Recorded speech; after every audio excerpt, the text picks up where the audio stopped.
have been bamboozled with messages over time. But I'd like to finally tell you it is here. And what are we talking about for those just joining us for the first time or those invited guests? You just got the link this morning and decided to join in with us. My name is George, I need to be precise. And this is the Pride Women Virtual Conference 2020. And for this year, for those who've been joining us for the number of years we will have before now, it has always been a physical gathering, very engaging and entertaining and educating one. But this time around, based on the COVID-19 virus that has basically rendered the whole world, to its knees, this year, for the very first time, we shall be having this in a virtual form. And so we bid you all welcome, and I hope we'll have a lovely time. The theme for this year is maintaining your emotional well-being in uncertain times. Emotional well-being. What do I mean? That is not for me to discuss. We have a panel of experts to help us go through them. Different walks of life, different fields, professional in their own right, well dedicated and diligent in their work as well. So they've gone through different aspects of it and they know how to bring the topics to you. So ladies and gentlemen, we bid you more welcome to the Pride Women Virtual Conference 2020. And I would like to inform us that we have begun officially. So I'll just quickly run through the list of facilitators you'll be expecting to speak and the order at which they're going to speak throughout the day. Today's event is going to be under the distinguished chairperson, or the chairperson for today. We are having her, Ungova Yembe Wankwo. She is the chairperson for this conference 2020. You'll get to hear from her later on as we progress. Then for our speakers, coming up first is going to be Angela Emowa. Immediately after Angela, we'll be having Phoebe Dami Isolo, followed by Dr. Mrs. Ainoke Oyekomi. Then the fourth speaker will be Dr. Grace Chita Okudo. Then the fifth speaker will be Dr. Stella Kevila. Then finally, to wrap up the whole talk, we'll have Dr. Sonny Olakunle Phillips, which at the end, we're going to be having a session for questions. So we're going to be making use of the comment section to send in your questions. So just hold on, let all the speaker exhaust what they have for us, then we take your questions, then we address it to the specific speaker you might want to address. So without much ado, we start. And I would like to, first of all, introduce the co-convener of Pride magazine. She is the person of Mrs. Ijeoma Ayamoshigwe. She's a catering, hotel management, and event coordination expert with over 3 decades of experience among various other roles. Her passion for the emotional well-being of women led to the creation of the Pride Women Conference. And the motto for this year actually is emotional well-being is our goal. So wherever you're watching us from around the world, you could just say that with me, emotional well-being is our goal. So immediately after the co-convener comes in, we're going to be having to speak immediately as well will be the Director of Public Relations in the person of Chukwuemeka to come immediately after the convener. Currently, I'm heading marketing in Flour Mills of Nigeria. So within marketing, I head the brand building activity. I also am responsible for the research and development, which is the entire innovation segment. Every day is different. There are days you are with consumers, you ask them questions, you try to be a detective and understand why they do what they do, or we'd have meetings on our core brands currently. I spend quite a time with the R&D team. You start developing product and you find that product, the branding, the packaging that you know consumers will love, and it's a solution to their problem. So when I go to a supermarket, it's a rewarding, it's I think what we live for as marketers, as seeing consumers not only picking it up but liking it and giving you the feedback saying this is good.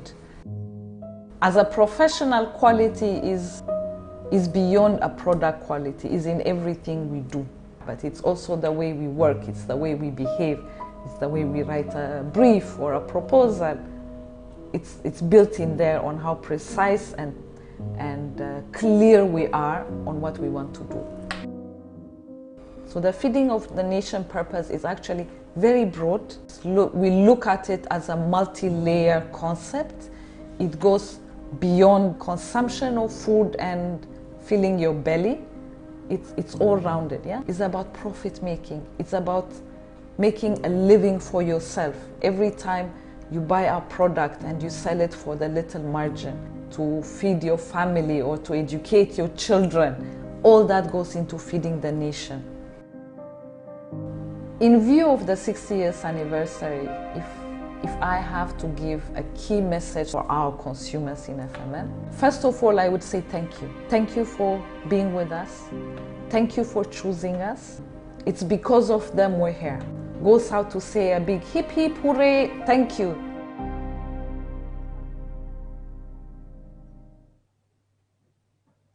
Good morning, the chairperson, facilitators, distinguished men and women, our virtual delegates. I warmly welcome you all to this fourth edition of the Pride Women Conference. We are now heading towards the end of the year 2020, and quite a year it has been. It certainly has not gone the way most of us planned. The conference, originally scheduled for May as an in-person conference, was postponed due to the coronavirus pandemic. However, I take comfort that it is now being held as a virtual conference, providing us with the opportunity to pause, think, and share ideas that will help us move forward in a deliberate and profound manner towards a more fulfilling life. The virtual conference also provides an opportunity for more people to tune in and be part of it. In my welcome address for the second edition, I noted that emotional well-being requires that we learn to be resilient, flexible, balanced when confronted with stressful circumstances and traumatic events. Emotionally healthy people are able to adjust, solve problems. The pandemic and the associated efforts to curb its stress around the world not only changed our plans, but brought with it health, financial, and other challenges, stressful and traumatic for many. It has not been easy for challenge, those facing these challenges. It has taken an emotional toll on a lot of us. Anger, sadness, and despair are normal. We are human to feel all, especially when we have loved ones to care for. But it's also human to overcome. We acknowledge these emotions and find solutions to the problems we face. The theme of this year's conference, Maintaining Your Emotional Well-Being in Uncertain Times, was specially chosen for the deliberation of the emotional toll brought on by the coronavirus pandemic. Our facilitators will share tips and methods from their professional and personal experiences to help us be more resilient and power through this period of our lives. The Digital Speaks edition of the Pride magazine,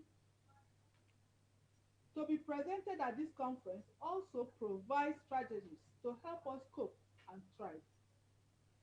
We all have it within us to turn any situation around for the better. Thank you for making our time to be part of this conference. I'm sure it will be worth your time. We call on Almighty God to be with us throughout this conference and grant us fruitful deliberations. I wish you all good health of mind and body. Also, I sincerely thank all our sponsors for their support in making this conference a reality. Thank you very much and welcome. Over the past 1 year, we have seen the impact of what She Ventures has done for a number of women businesses. We have trained over 2,000 women. We have helped women businesses scale up beyond the levels they thought they could achieve. And for me, I'm quite passionate about that because what it has also done is to ensure that less businesses fail. It has helped me to narrow and know where I'm going to, from where, even though I've been in business for 8 years, I was able to birth my Foods Array, bring it out from Bankable Options, which was my mother company, and I was able to register it and now it has its own corporate account with FCMB. I got that idea and training from the mentorship program, and the mentorship program came free. All we needed to do was just to attend. Over the past 1 year, we have seen the impact of what She Ventures has done for a number of women businesses. We have trained over 2,000 women. We have helped women businesses scale up beyond the levels they thought they could achieve. And for me, I'm quite passionate about that, because what it has also done is to ensure that less businesses fail. It has helped me to narrow and know where I'm going to, from where, even though I've been in business for 8 years, I was able to birth my foods array, bring it out from Bankable Options, which was my mother company, and I was able to register it, and now it has its own corporate account with FCMB. I got that idea and training from the mentorship program, and the mentorship program came free. All we needed to do was just to attend. Good morning, ladies and gentlemen, viewing from all over the world. My name is Chukwu Imekania Meshigwe. I'm the Director of Public Relations at Pride Magazine, Nigeria. In the wake of COVID-19, the editorial team decided to bring out an edition titled Digital Speaks that aimed to celebrate leading brands and individuals that are able to thrive despite the COVID-19 pandemic, particularly in the digital space. But not only thrive, but brands that have been there for their communities and people, brands such as our partners you have today. So I would like to thank everyone who was able to participate, contribute, and feature one way or the other in making this edition a success. The edition is available for download on our website, and the print edition will be in circulation by next week. Enjoy a wonderful conference. Thank you.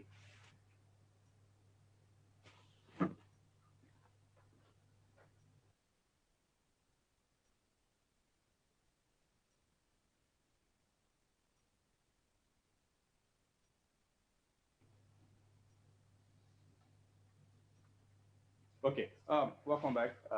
You've heard from the co-convener in the person of Mrs. Ijomaya Moshigwe and the Director for Public Relations as well, Chukwemeka, giving us more details. And I'm sure if you look at your screen, the link he mentioned, you can easily click on that. So we'll make it work. So we'll bid you welcome again. Please, the Pride Women Conference has always been aimed towards emotional well-being at all times. Emotional well-being has always been our goal, and this year we're trying to maintain your emotional well-being in uncertain times. Like she mentioned earlier on, we mentioned the COVID-19, so it's actually an uncertain time, and emotionally some of us have been unbalanced. If I'm to tell you my own story, then we won't live here. But it's not my story to tell. We actually have some wonderful, wonderful speakers lined up for us. And without much ado, I would like us to introduce the chairperson for the event today. You heard me when I mentioned it earlier on, and for those of you who've seen the flyers before now, to introduce to you the chairperson in the person of Ngova Ihebe Wankwo. As earlier stated, she is the chairperson. She's also the chairperson of this conference, and as well as a corporate and institutional banking executive with over 20 years experience in financial services. She is currently the head of coverage at Rand Merchant Bank, and also chairperson of Women in Management, Business and Public Service with the acronym WIMBIS. Ngova she's passionate about supporting women to achieve their potential to the fullest. Ladies and gentlemen, I present to you Ngova Ihebe Wankwo. Thank you very much for that very nice introduction and for getting my name right. It's a bit of a tongue twister, so I appreciate that. Thank you very, very much. Good morning to our wonderful Pride women who are attending the conference today. And good morning also to the brave gentlemen in our midst. As he said, my name is Ngove, and I like to say my day job is I'm a banker with over 20 years experience, and I currently work at Rand Merchant Bank. And then my everyday job, because it sort of rules my life at the moment, is being the chairperson at the Executive Council in WIMBIZ. It is my pleasure to chair the 2020 Pride Women Virtual Conference. When I was approached earlier in the year to participate in this year's conference, the theme that was being considered at the time was women, work, relationship, and marriage. And as 2020 unfolded, bearing its gifts of a global pandemic, a slump in oil prices, and sluggish demand for oil, our predominant source of revenue in Nigeria, rising food costs, job losses, homeschooling, and restrictions on movement, it quickly became apparent that a pivot, my new favorite word, was required. There is no doubt that we are in very uncertain times. A global pandemic with very real consequences for us as a nation and also for us at an individual level. Widespread infection, mountain deaths, curtailment of personal freedoms, job losses, rising inflation, threats of recession, and the general feeling of just doom and gloom. And it's all dealt a very heavy blow to our emotional well-being. No one, it seems, has been spared. Getting up every day to face another day has become difficult. And in the turmoil and stillness, and I use the term stillness because the parties, social and business gatherings and functions that in the past created avenues to distract and help us suppress our troublesome emotions vanished overnight. And we've been forced to confront a very real issue, our emotional well-being, and its impact on our physical and mental health. And it is against this backdrop that the Pride Women 2020 conference has chosen the theme, maintaining your, or should I say our, because it's collective, emotional well-being in uncertain times. Overall health includes physical, emotional, intellectual, social, and spiritual aspects. When these are all in balance and alignment, we thrive. And we know when we thrive, we feel it when we're thriving. Sadly, we have often prioritized certain components to the detriment of others, especially our emotional health. And we have now been presented with a pandemic that has given us the chance to step back and focus on our emotional well-being. So what is emotional well-being? You do a quick search online, and generally you'll find that emotional well-being is referred to as the emotional quality and individual experiences. It's essentially a person's ability to accept and manage feelings through challenge and change. And what a challenging year it's been so far. Emotional health is an important aspect of overall health. People who are emotionally healthy are in control of their thoughts, feelings, and behaviors. They're also able to cope with life's challenges. They can keep problems in perspective and bounce back quickly from setbacks. They feel good about themselves and they have good relationships. So we can see why it's important to develop good emotional well-being. Emotional health includes both emotional intelligence and emotional regulation. So it's about knowing and managing. And as our daily life continues to offer a series of ups and downs, progress and setbacks, emotional wellness helps us to cope with the stress and adversity, optimize our productivity, and help us to reach our full potential. It also affects our physical health. So there's a link between being in an upbeat mental state and physical signs of good health. And these include lower blood pressure, reduced risk of heart disease, and a much healthier weight. The good news is that emotional health is a skill. You get better at managing your emotional health through practice. It's like a muscle. You need to use it, you need to feed it, you need to flex it. And what happens if you don't? And I think we all know what happens if we don't because we know how we're all feeling at the moment. And the implications of decreased emotional well-being are related to mental health concerns such as stress, depression, and anxiety.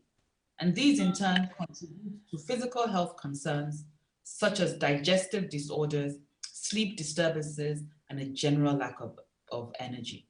And I certainly have felt all of these in the last few months.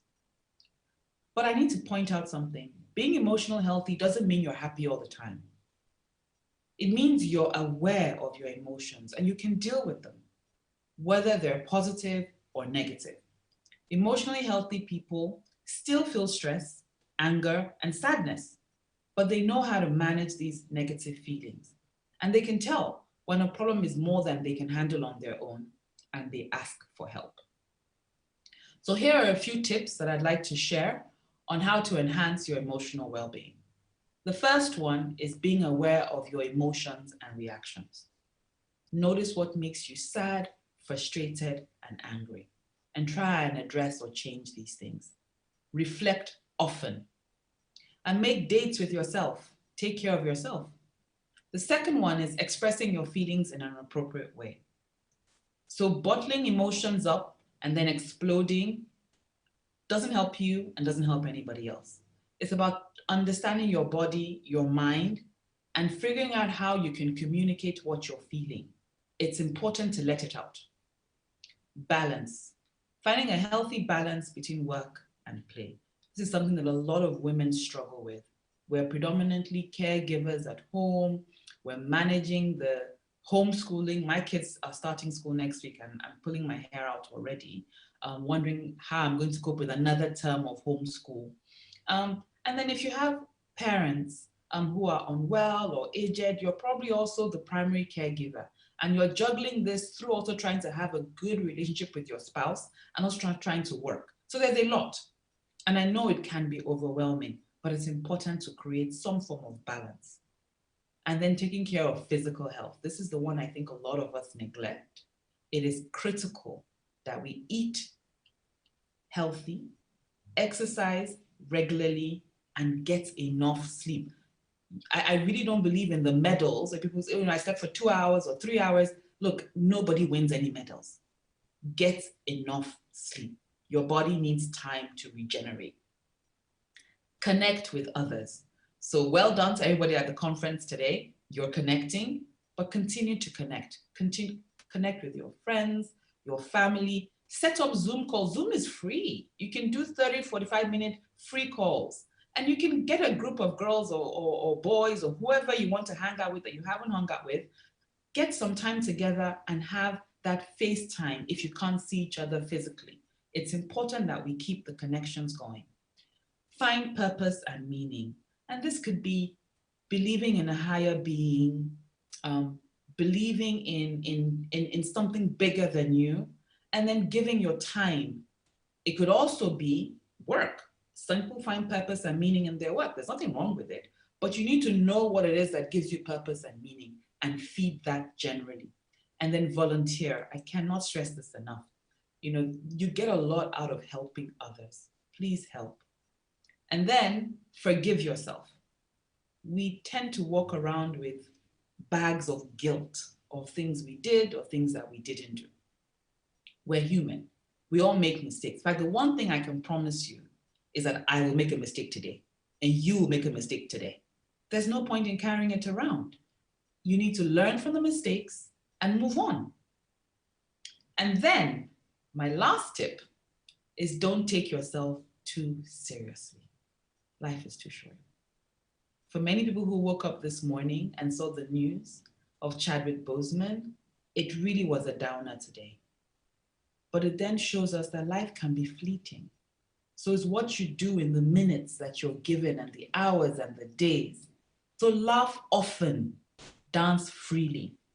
And I will end by sharing a few lines from an article called Wear Sunscreen.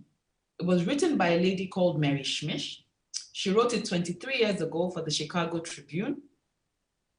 And it soon went viral in a song by a guy called Baz Luhrmann. And 4 years ago, it was released. I don't know how many people ever heard it, but he had this song called Wear Sunscreen. And in the back of it, there was this poem being recited. And I found it quite intriguing. So I did my research and I went to look for it. Please, if you can, I really encourage people to go and read. It's a very long poem, so I've taken only a few words from it. But essentially, the article was a lady providing advice to the next generation. So I've taken out the things that I think are not relevant, and I'll just share a few lines that I think are relevant today. So it goes, enjoy the power and beauty of your youth.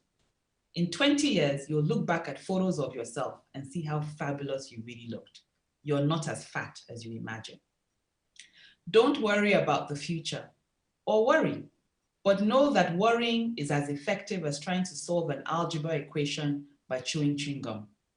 The real troubles in your life are apt to be things that never crossed your worried mind. Do one thing every day that scares you. Sing. Don't waste your time on jealousy. Sometimes you're ahead, sometimes you're behind.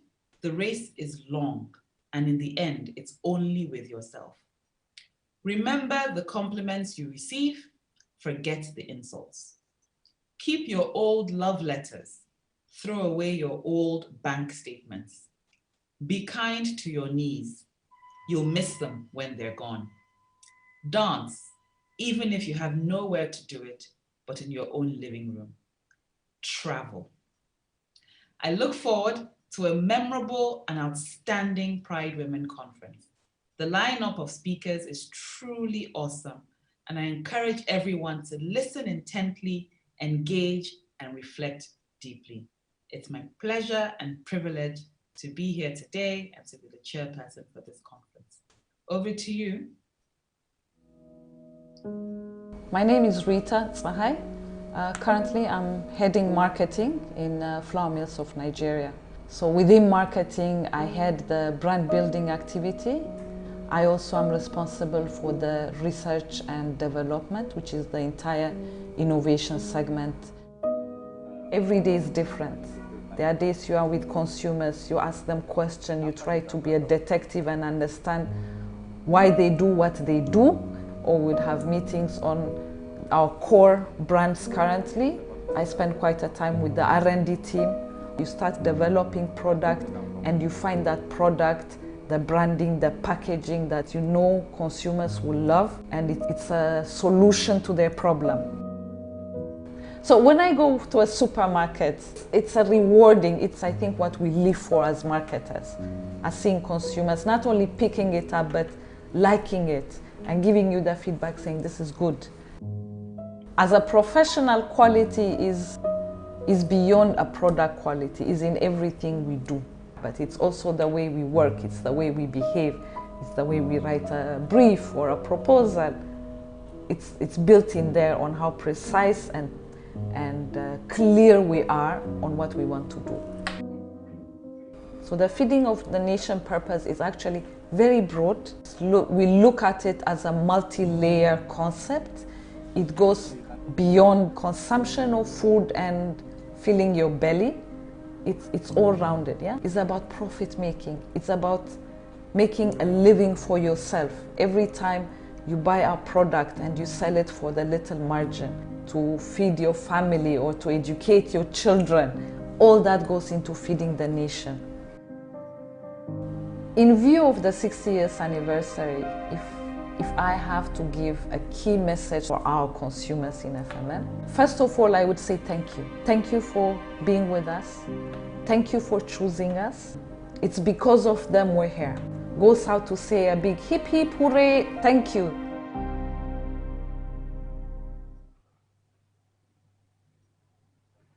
Thank you very much, my chairperson. Thank you as well.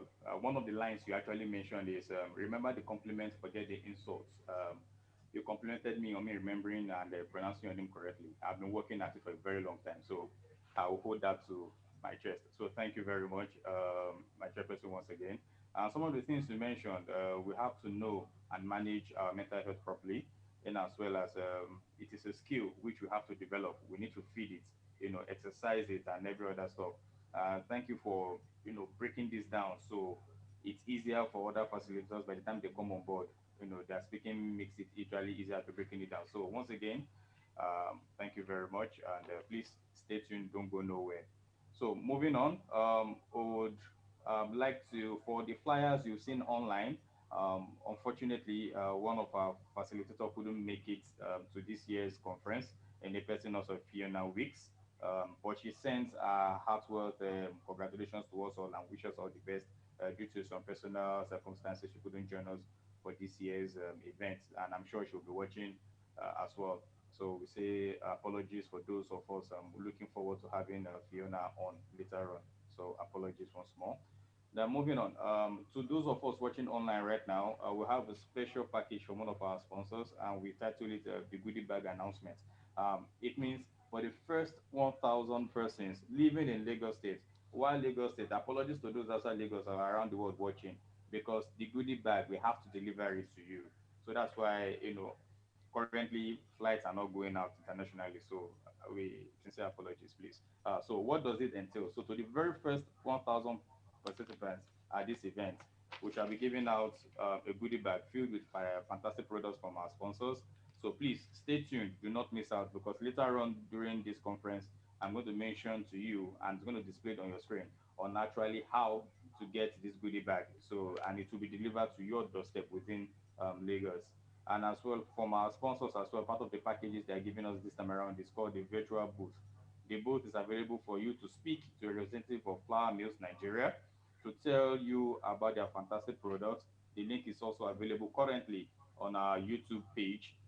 You can use the YouTube chat box and other social media handles as well. So check it out. As earlier directed by the director of um, publicity, he actually mentioned the brochure of the conference, the brochure for the conference. That is inside the Pride Magazine's digital speaks edition. You can easily download that from our Pride Magazine Nigeria's website, which is www.pridemagazineng.com. You can find that at our page right now. So just visit www.pridemagazineng.com. And as I said earlier on, questions and answers will be towards the end of the conference when all the speakers have given and have presented their papers. So, but you can start sending some of your questions now. We have a team ready to take them down. So we'll be able to address different speakers on what particular questions you might need to know. So now we'll take a word from our sponsor, Eat and Go.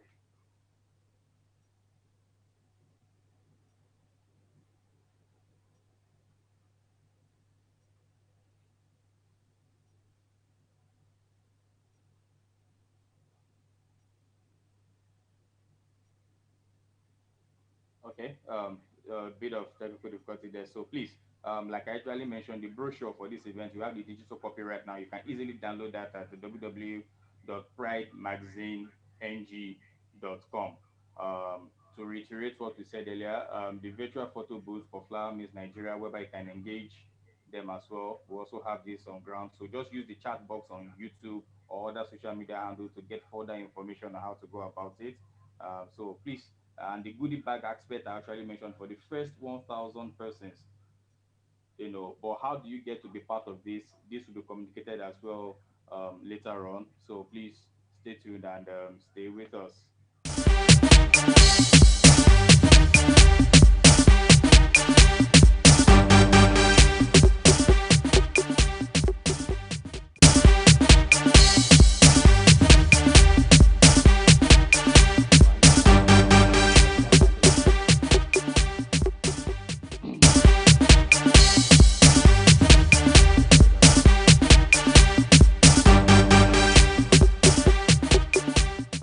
Yes, and we are back. Okay. Now, the very first speaker has been itching to dish out the bountiful knowledge he has to give to us. And this time around, to speak on the impact of your emotional well being when coping with special needs children. Ladies and gentlemen, I'm going to read a bit of her. It's so long, so I'm going to take it as short as possible due to time. Ladies and gentlemen, please, wherever you're watching for, please give a round of applause silently for Angela Emua.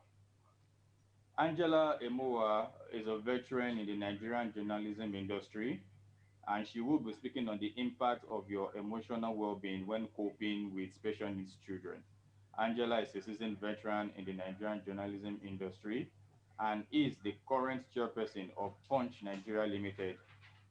Her passion for supporting parents of autistic children led her to become the president of the Autism Parent Association International, an NGO for Nigerian parents of autistic children. Ladies and gentlemen, I present to you Angela Emua.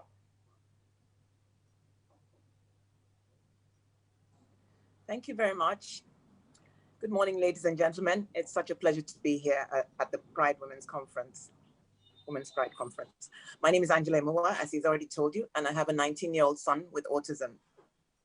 So I'm here to talk about the impact on your emotional well-being when coping with a special needs child and ways to cope in general and also at a time like this. So this is based, of course, on my own personal experience, 19 years, and as a co-founder of Autism Parents International Association. So when you have a special needs child, this will very likely take center stage of your life. I can imagine how some of us might be feeling. You feel overwhelmed, overstretched, inadequate, experiencing prejudice and stigma, and all those negative feelings that come with having a special needs child. So let's start from the beginning. The first thing you need to have when you have a special needs child is acceptance and love for that child. Because there are many of us who have reached that stage, but there's so many in denial. You're carrying your child around for spiritual deliverance and pretending that it's not there. You know, so this love and acceptance is a foundation for maintaining an emotional well-being in our situation. Because if you have if a child is happy, if you love your child, they will be happy, you will be happy. So let's start from there. So the first thing I would say is one thing that a lot of parents with special needs children are guilty of: you hide your children. That's the worst thing you can do. Bring your child out into the world. Don't hide them. Do not be ashamed of them. It's okay to be embarrassed. I mean, I get embarrassed sometimes. My son, let me make sure he's not looking at me. My son at a party, you know, it's very visible. He's jumping up and down, and I go after him and I try to tell him, look, just calm down. I try to show him how to move, you know. So you will get embarrassed sometimes, you will, but it's okay. And, you know, you use that to teach him how to behave, or, you know, in my case. So even when your child doesn't look, you know, normal in quotes, my son is, he's a handsome 6'1" young man, you know, but they're children with physical disabilities, and you must still bring them out. You have to bring them out because people have to realize that we are all different. As you have different languages, you have different tribes. There's no normal. I mean, it's not wrong to have a disability. It's not wrong. So let people realize that. So let family and friends know about your child. Anybody who knows me knows that within, you know, when you meet me first, before the end of the conversation, you're very likely to know that I have a son with autism. So this will actually lead you to get information from elsewhere, because one of the first schools my son went to, I had by talking to somebody and said, oh, somebody's opening a school near you. And this happened to be Dr. Akonde, Patrick's speech and language, a very prominent autism service provider in Lagos. And I was the first, my son was the first student there. You know, so that helped because I was going to the island before, and that was very, very cumbersome. I live on the mainland. So having somewhere nearby, that helped because I spoke about it. So, so then also, you will hear things, people will come up with solutions. They will tell you, oh, I know somebody, they tried this and it worked. Okay, obviously the same thing will not work for every child, but you can tweak it, and it gives you ideas on what to use to, you know, to improve your situation or to help your child. And then like Ngova said, networking, you have to get out there. Networking is so important. You have to join a support group because you can't deal with this thing on your own. It's, for instance, Autism Parents, the group that I co-founded. We have a very vibrant chat group. Parents can come there. You have a problem, your child did this, you lament, you seek for solutions, you compare notes. It's such a support, you know. I mean, in our lives, things really do happen that really, they're so distressful. I mean, I still do have that. It's just that I'm better at controlling it, you know, because of my experience. And you just have to, you know, you move on. You find a way to go through it, you move on. And like I said, seek help or talk to other people. We even get to a stage where like I can actually laugh about certain situations. My son embarrasses me, does something. Like I remember there's a woman who, a friend, another parent who went into a supermarket. She had a young son and her son with autism. That son started throwing things off the shelf. At one time he had a tantrum, he threw himself on the floor and she just lost it. And people started staring at her. And she just said, this is autism. And everybody just kept quiet and pretended that they couldn't see her, you know? And she came back. I mean, then of course it was overwhelming, but she came back and we laughed about it because these are the kind of things you go through. So you have to laugh. You have to laugh and then you seek solutions afterwards.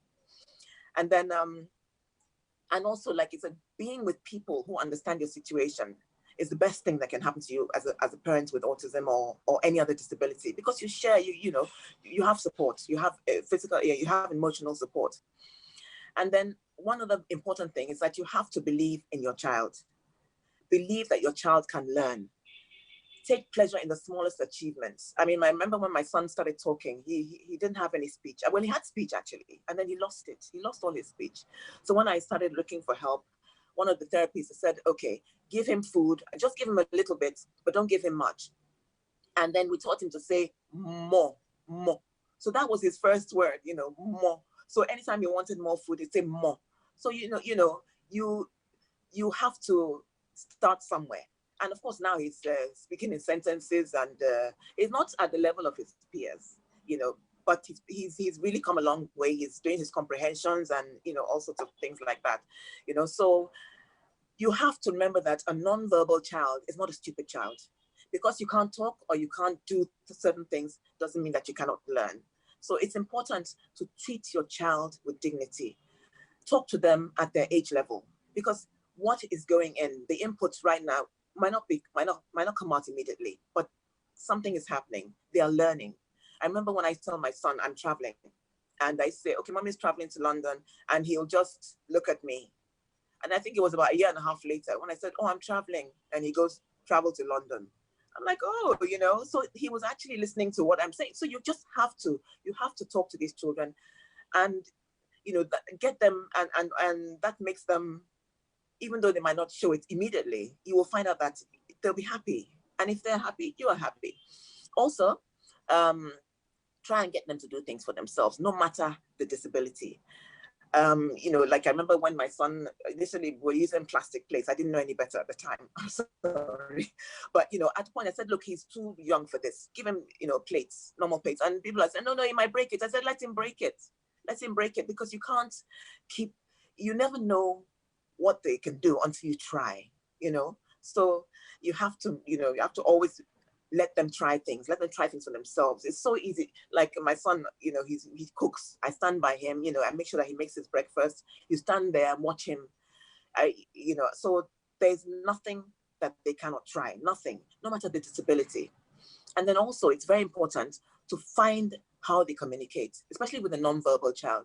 You can, you know, there's a way of communication that I learned about. It's called spelling to communicate. It's not here yet. It's not really here. I know a few people are using it. I tried it for my son. I've started trying it for my son, but because he's verbal, you know, that's the effect is not yet showing. But I've seen it work with non-verbal children. People that I've known for so many years. Actually in South Africa, I've known how the children were, and this thing allowed them to communicate. So now they're communicating with this spelling board at a level that you wouldn't believe. I mean, they're talking so intelligently, they're communicating, you know, so it's so important to find how your child can communicate, because, you know, they will be happier because you understand. A lot of frustration and bad in quotes behavior comes from not being able to express yourself. You want to say something, but because the body, your body, like I've heard one of them say, I have a stubborn body. You want to do it, but your body's not responding. So this is how it works for our children with autism and special needs. And then you have to stop worrying about what people think about you. How you present your child to the public is how they will take him. There is nowhere I don't take my son. There is nowhere, no family that we visit, they know him because they accept him, you know, they accept him because they can see that, you know, we have accepted him, we love him, and we'll do anything for him. So if in that space where, oh, you know, special needs child, forget those people. If anybody doesn't want to accept your child, forget them. So you have to, and people have to realize that anybody can be disabled, and I don't pray for it, nobody prays for it, but at some point, even if it's at old age, you'll be vulnerable. And how you treat the vulnerable in society is how you should expect to be treated. In other words, do unto others as you wish them to do unto you. Now, this particular message is for people who maybe not necessarily have children with disabilities, so that you can be empathetic. We're not asking for sympathy, we're asking for empathy. Understand that people have differences, and difference is okay. So, another important thing, find time to relax. You have to take care of yourself. For me, my happy place is my dance fitness class. Everybody knows. They call me sometimes. Some call me I'm the dancing chairman, because I'm chairman of Punch. But you might see, you know, something see me doing my dance fitness, and I do it quite well, if I may say so myself. So you know, that's part of me, and I'm not going to change that. Be yourself. You know, take time out, relax, and find time for yourself. Like, let the family take care of your child, or your support group. You can make some kind of arrangement, or a friend, a close friend. Take time out, you know, go for a massage, chat with friends, you know, that thing. So basically, so the main messages I want you to take home is that you have to join a support group. You need a support group to help you to cope, you know, to help your emotional well-being. And also remember that your child can learn. Talk to them intelligently and find out how they learn. They learn differently, but it's up to you. So thank you very much. And that's it from me. Thank you.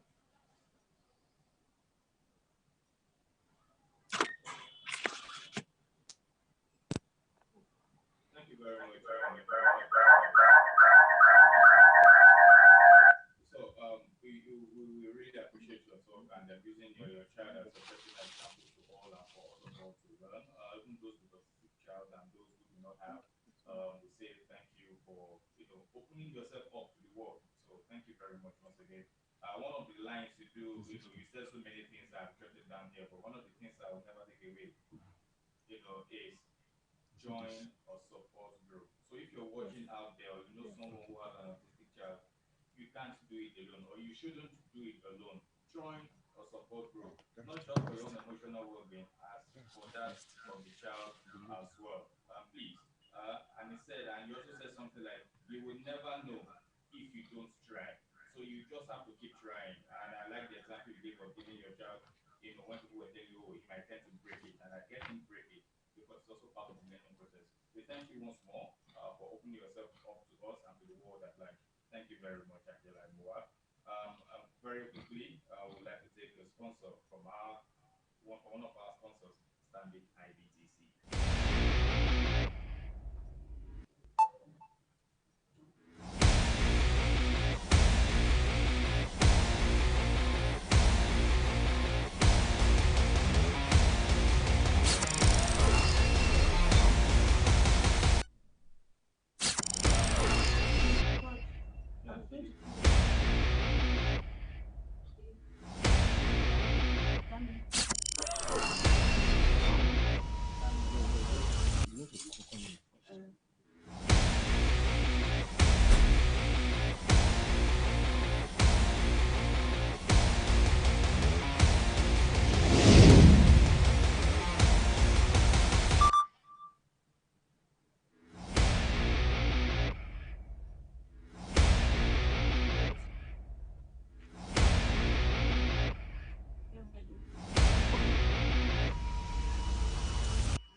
Welcome back. And to introduce our second speaker, she's actually world renowned as well, just like everybody on this list we have for you today.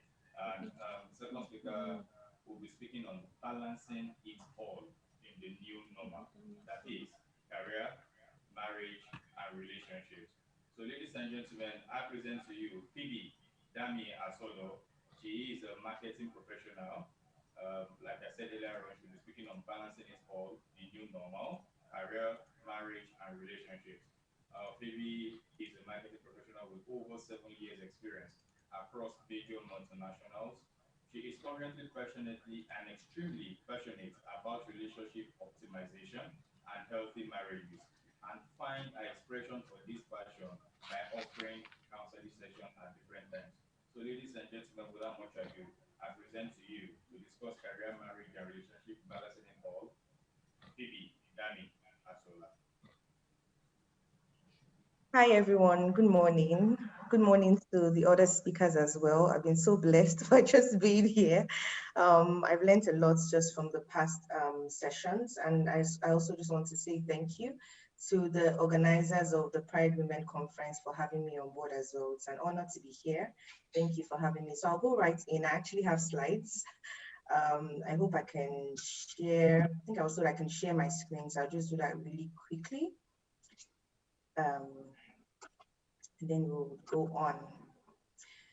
Okay, please let me know if you can see my screen and if I can continue. Yeah. Okay, awesome. So yes, talking about balancing it all, first I will start with two.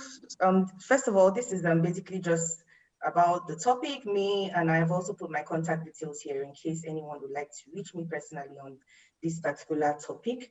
I will start with two quick stories. The first story is about myself. I can't talk about balance if I don't tell you the many hats that I wear. So I'll start with that first. I would always like to introduce myself first as a child of God. My relationship with God is something I take really personally. I'm a wife, I'm a mom, I'm a career woman. I also have my extended family that I'm closely passionate and really responsible for as the first child. I'm also a leader in my church. I'm a certified counselor in family and planning from Institute of Chartered Counselors in the UK. I'm a mentor, so I currently mentor 10 young ladies on career and relationship management as well.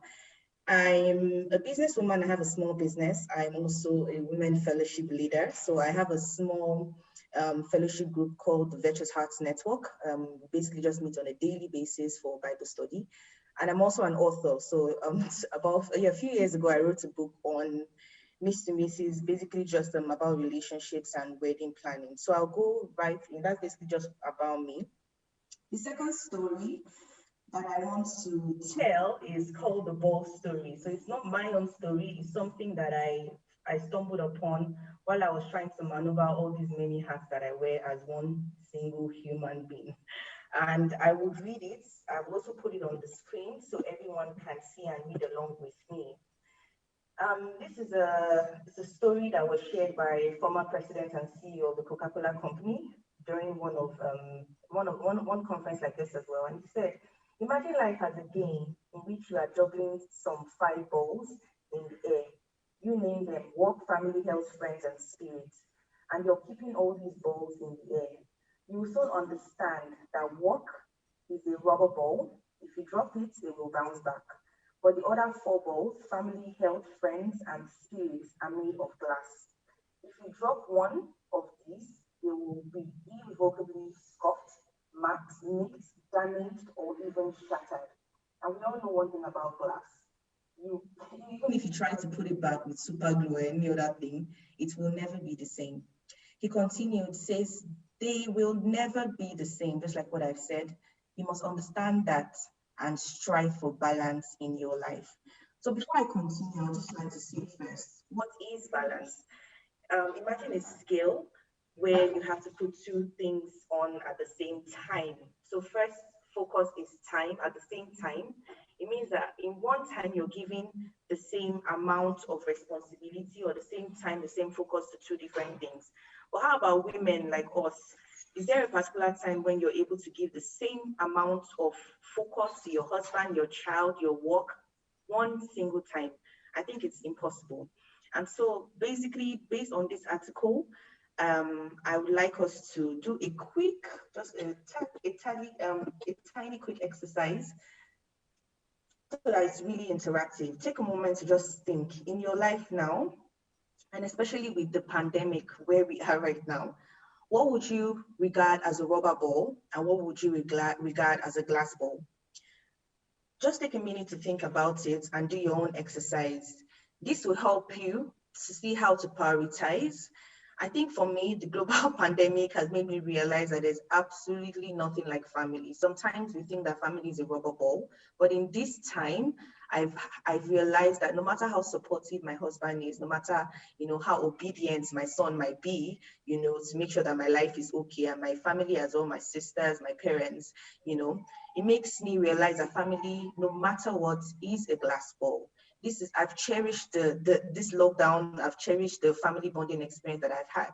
So it's important for each of us to do this exercise in our own time, because what might be a glass ball for me might be a rubber ball for you, and vice versa. Now, the major thing is, once you realize what is your glass ball, you will then know how to prioritize in order not to break down. And then what is your rubber ball, you can then see how to manage, so that you can optimize your emotional well-being. Talking about emotional well-being as well, it's very important for us to know that our emotions can also lead to our physical well-being. So if you're down emotionally, you will most likely be down physically in the long run.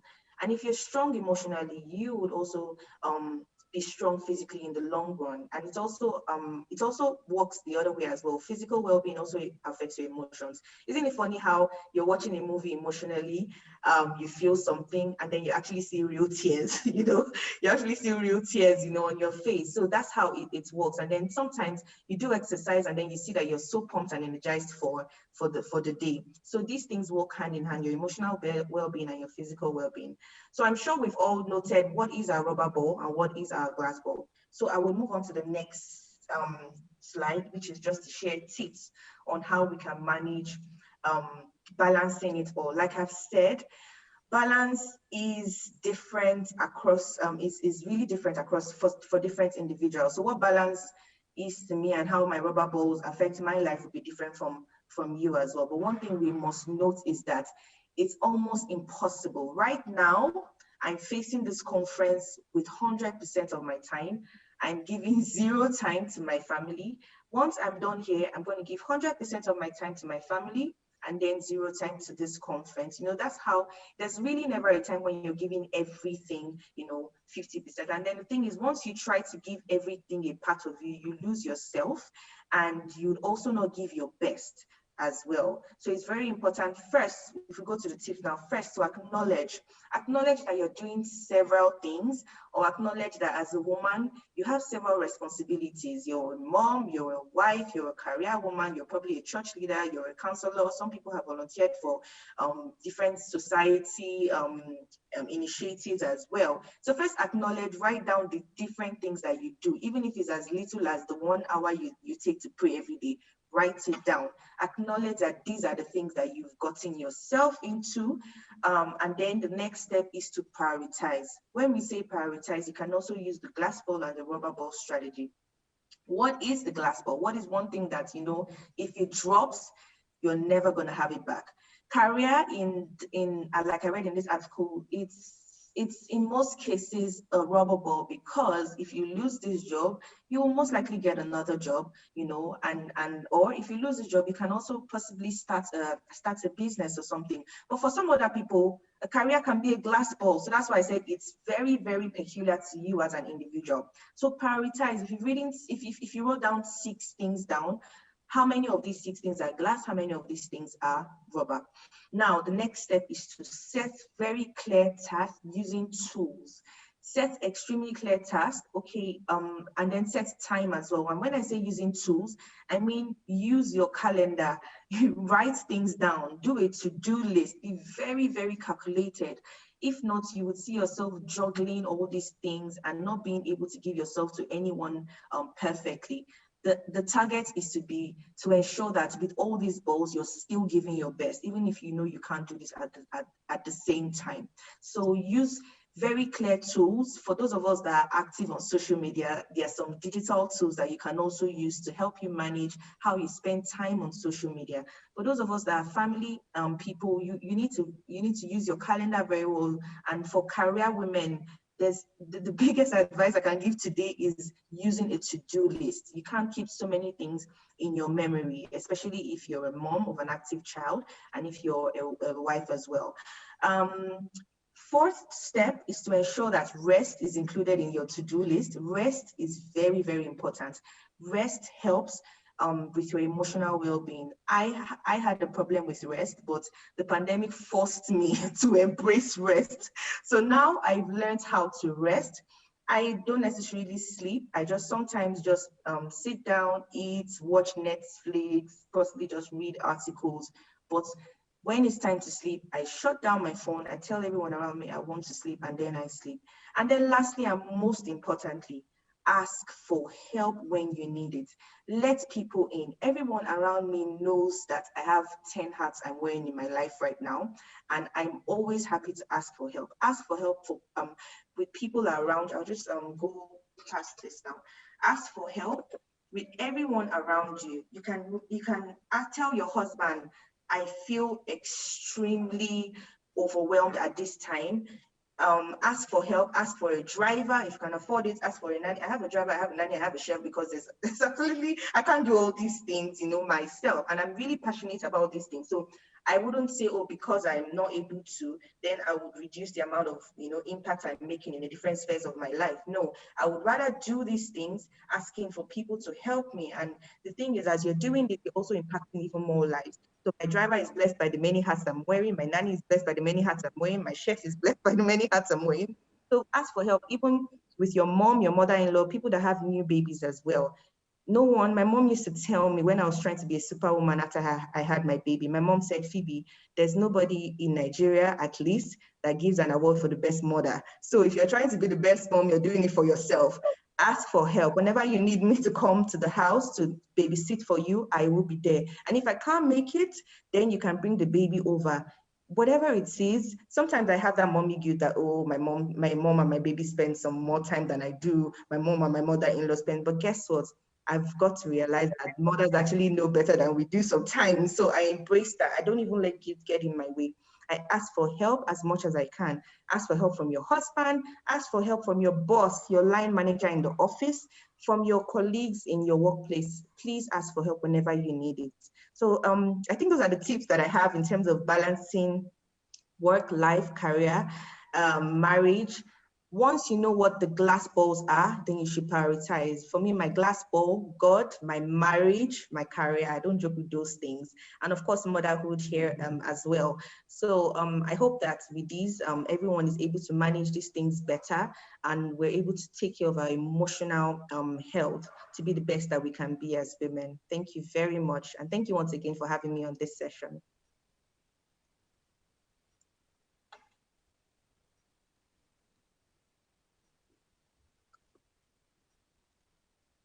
Thank you, Phoebe.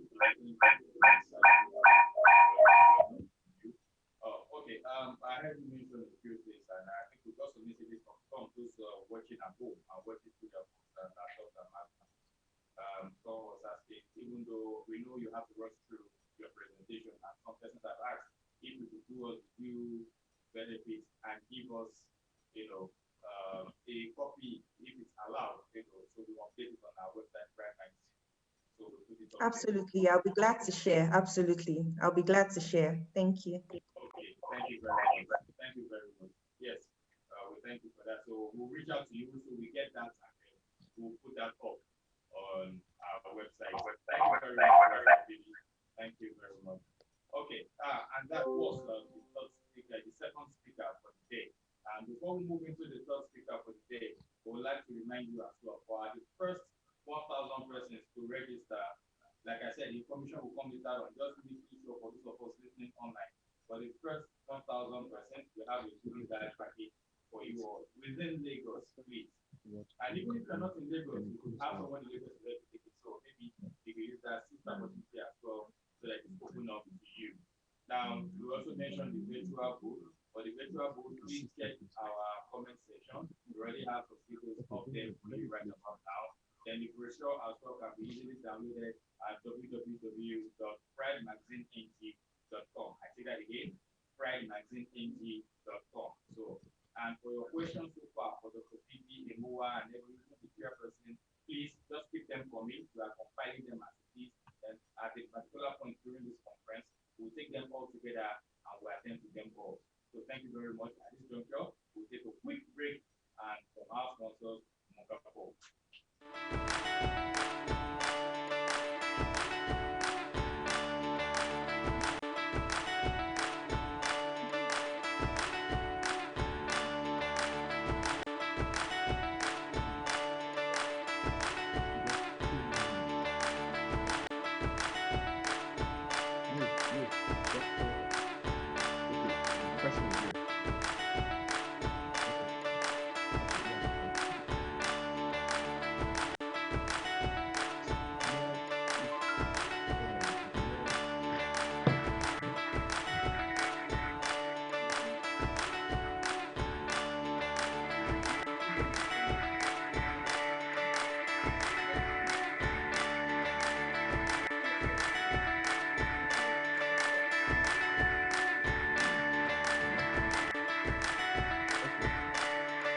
Am I going mad?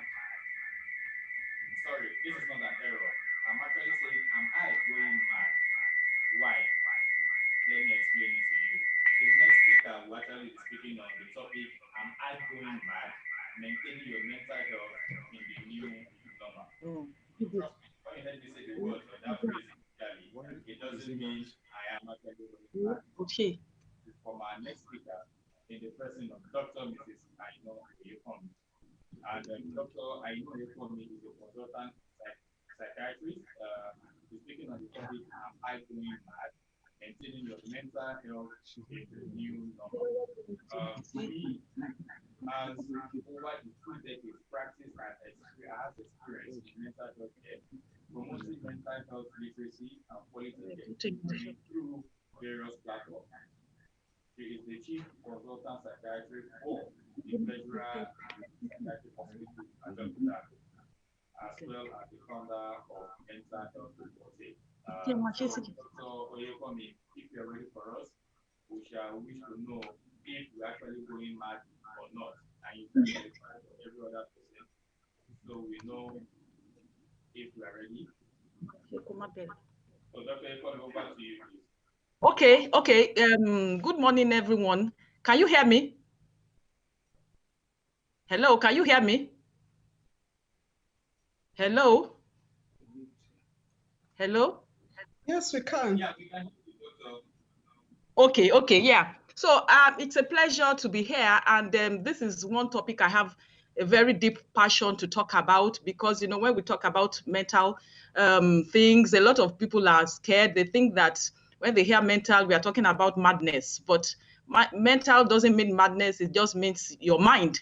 I am a chief consultant psychiatrist at the Neuropsychiatric Hospital Aro in Abeokuta, a graduate of medicine. After medical school, I practiced general medicine and then went on to specialize in mental health care, which is psychiatry. I will be discussing this important subject that has to do with our well-being, because your well-being is everything that you've got. They say health is wealth. It's a cliche, but it is very, very, very, very correct. Now, the brain is a biological organ, just like the kidneys, the liver, the bone, and everything. And it is the center of everything that we do. So everything we're able to do in terms of your skills and competencies, whether you're a trader, an engineer, an entrepreneur, a father, a mother, whatever you are, whether you're a pilot, a doctor, a lawyer, whatever, is enabled by the brain. As we pursue our goals and aspirations, we face challenges and obstacles, and we must make choices and decisions about so many things that will determine the quality of our lives. I'm sorry I have to go so fast because I have so much to say, but I'll just highlight the most important things, because I understand I have only 12 minutes, 10 or 12 minutes. Now, the brain is an incredible organ with lots of resources and capacities. It is a source of our happiness, our pain, joy, anger, sadness, and everything, our fears, success, and failures. The brain is the organ that helps us to make sense of the world. Your thought patterns, emotions, actions, reactions, and preferences, the way you cope, your attitude, and everything that define you come from our brain. Your brain is your software. Sorry, yeah. Your brain is your software. It rules your life. The way you configure your brain will determine the quality of your life, but you have the power to calibrate it. And this is what I really, really want people to understand. You have the power to calibrate your mind because of the exceptional characteristic it possesses that is called neuroplasticity, which means that it is pliable like plastic, and you can literally change its functionality. When you learn how to reconfigure your brain, your life will be more fulfilling and you can attain the peak of your potential. Now, we know, there's no doubt, everybody knows that this COVID pandemic has caused a lot of changes in our lives, to which our brains must respond. We have severe disruption in all areas of our life: psychological, physical, family, work, career, school, if you're a student, economic, spiritual, social, entertainment, and what have you. And there is a lot of uncertainty associated with it. So what happens?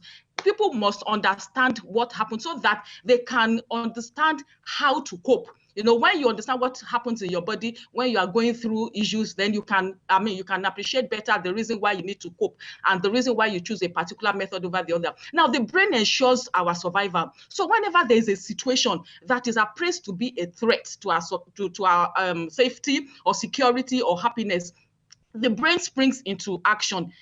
And I want you to note that the key word here is appraised. That is your interpretation of the situation.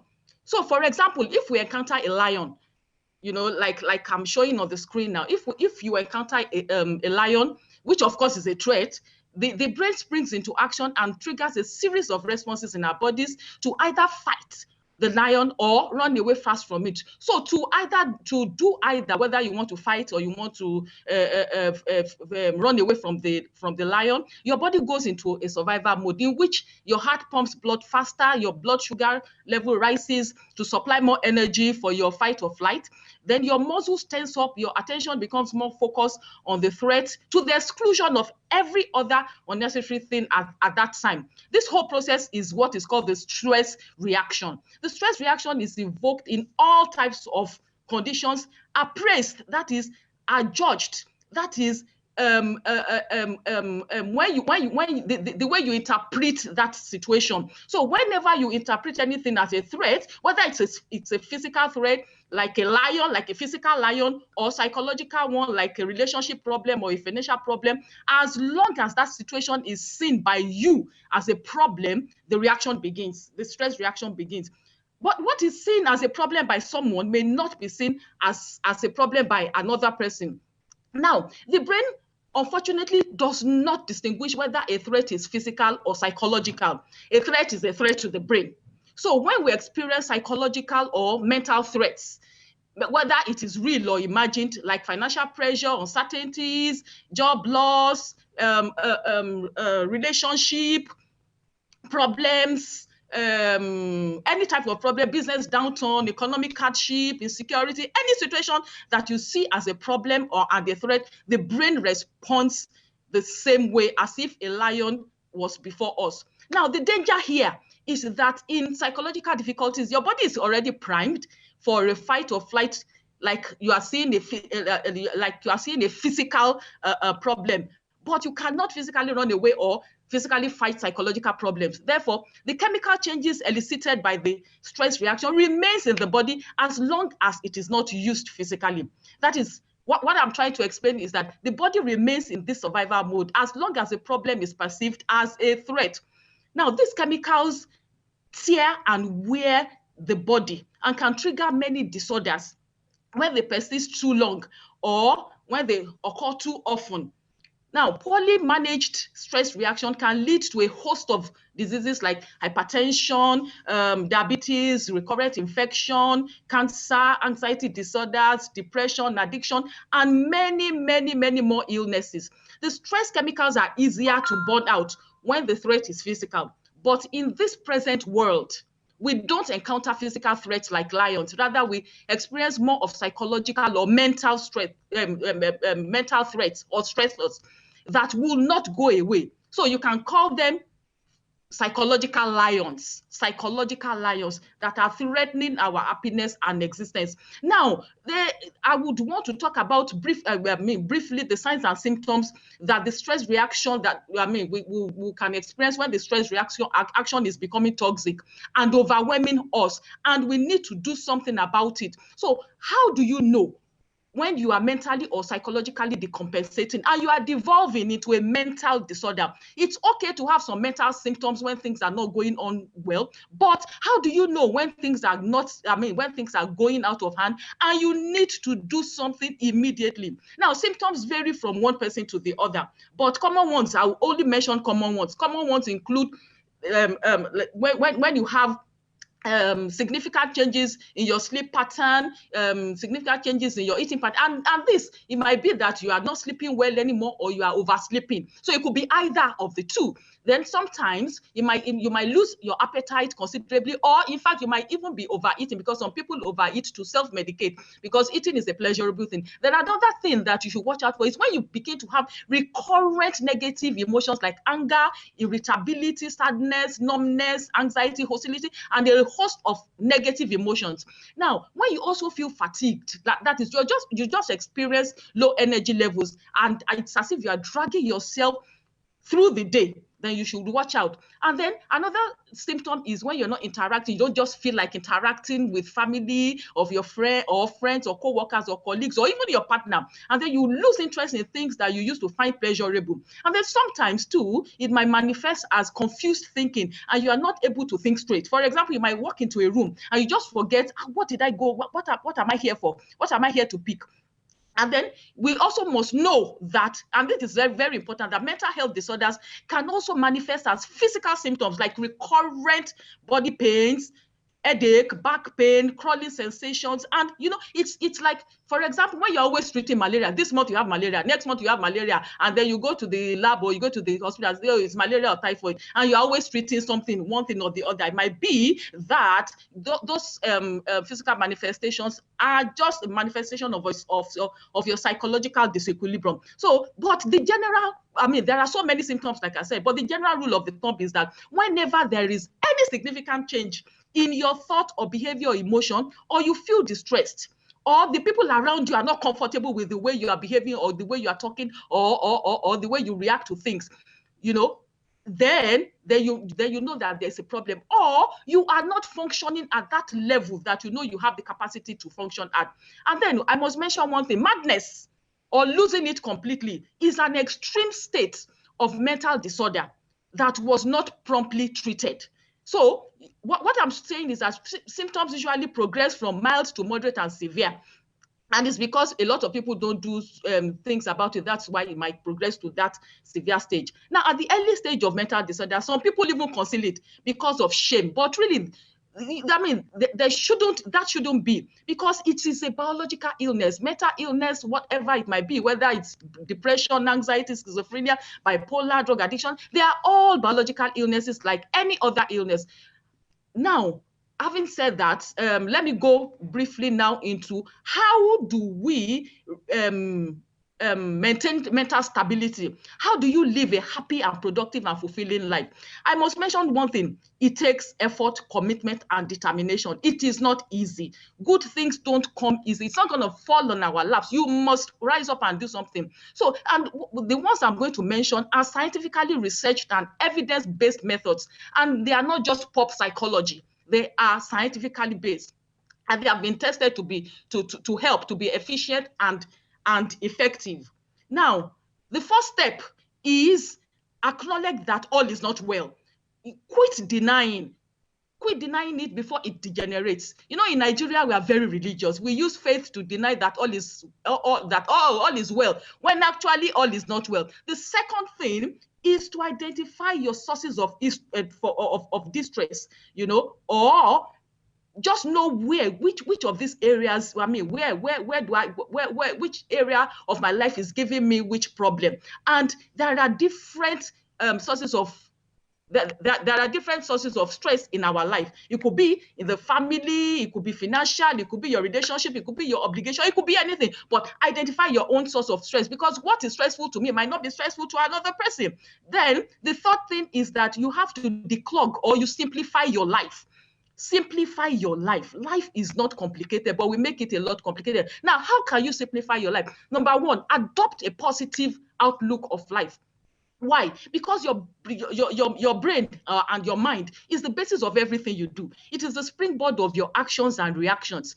Researchers have proved that a positive outlook broadens and builds your actions. You see opportunities in challenges. You are able to think outside the box. You can make something meaningful from a seemingly hopeless and bad situation. You must have a reasonable optimism, not a blind optimism. Oh. I'm not talking about a blind or unreasonable optimism, a reasonable optimism. You must have a positive mindset, and it's a habit that you must practice every day. You must and you must stay on top so that you stay on top of any difficulty. You need to train your mind, because your mind is trainable, because it is pliable by nature. The battle is first won within you. Training your mind is like developing your mental muscle or your resilience, because the natural and default setting of the human mind is towards negativity. That our minds have the tendency to react more to negative stimuli than positive ones, and you view situations more horrible than they really are. So that's why you have to be intentional. Be intentional in cultivating your mind. So don't be crippled by this predisposition of your mind. Don't be enslaved by the caprices of the human mind. Cultivate your mind. It takes effort and commitment, like I said. Even in this COVID pandemic hard times, some people that see the cup as half full are coping well and flourishing than those who see the cup as half empty. Now, the second thing you can do to simplify your mind is that you have to distinguish between your needs and wants. We are usually overwhelmed by what we want. You will always want something. There is no end. This keeps you constantly stirred up, and it can make you emotionally exhausted. But you ask yourself this thing. Ask yourself this question. This thing that I desperately want, is it really worth the pain? Can't I live and enjoy my life without it for now?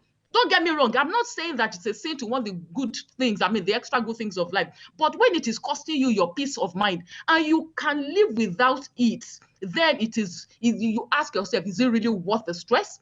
We know, in Nigeria, we love to celebrate. I'm just giving this as an example, but ask yourself, must I really celebrate that 40th or 50th or 25th birthday or wedding ceremony or my grandfather's burial or any milestone in a big way? What value is it going to add to my life?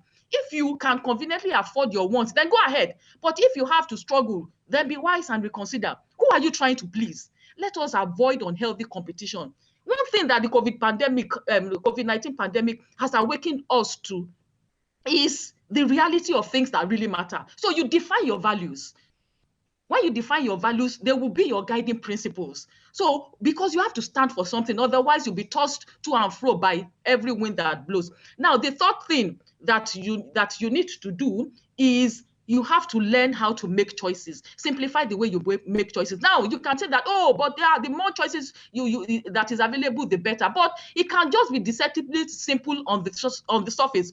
It can be very overwhelming and time-wasting and mentally exhausting, because of the enormous magnitude of choices available. The quality of your choices would ultimately affect your happiness. So you must always be critical in all your choices and decisions.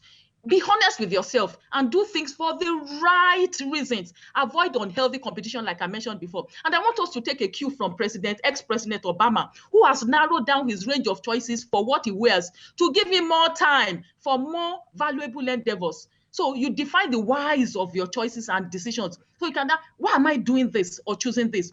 What is the motivation behind it? Will it really benefit me?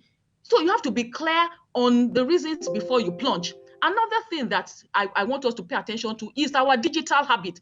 Digital life can be very seductive and addictive. A lot of people are addicted to digital technology, and it's like drug addiction. We are in an age of information overload, which can clog out mental space and energy for more productivity.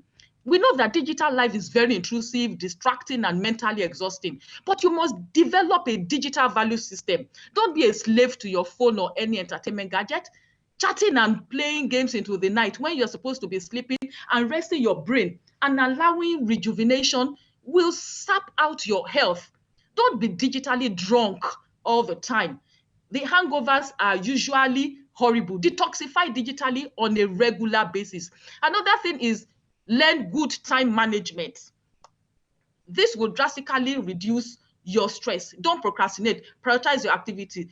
I have to run now. I have to be very, very fast because my time is almost spent. Then you have to develop yourself regularly. It boosts your self-confidence, your self-esteem, and it will reduce your stress tremendously. Another thing is stop unhealthy relationships. A good relationship is characterized by mutual trust and respect, shared interests and values, open communication, healthy conflict resolution. Both parties prioritizing the relationship. It mustn't be one-sided. It must be symbiotic. So you might need to let go of some people who cause you mental suffering and undermine your health. When the pain and suffering outweigh benefits, it's time to let go. Now, another thing is gratitude. Adopt an attitude of gratitude. Ingratitude will blind us to everything we have, and then we'll now become riveted on what we don't have and other people have. Gratitude is a positive mental state that will evoke more positive emotions, which has a very calming effect on the body. So every morning before you get out of your bed, make a mental list of everything good in your life. Focus on each blessing for a minute, and you repeat this every night before you sleep. Now, other practical things that you can do, I mean, these are physically practical things.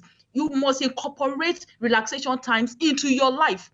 Don't do work, chasing money. It's going to sap your health. It's going to sap you mentally. It's going to sap you physically. Now, there is something called relaxation response. Relaxation busts the stress reaction. It burns off the stress chemicals so that the wear and tear of stresses on our bodies will be reduced. And it is cheap. You don't need to go and buy any expensive instrument.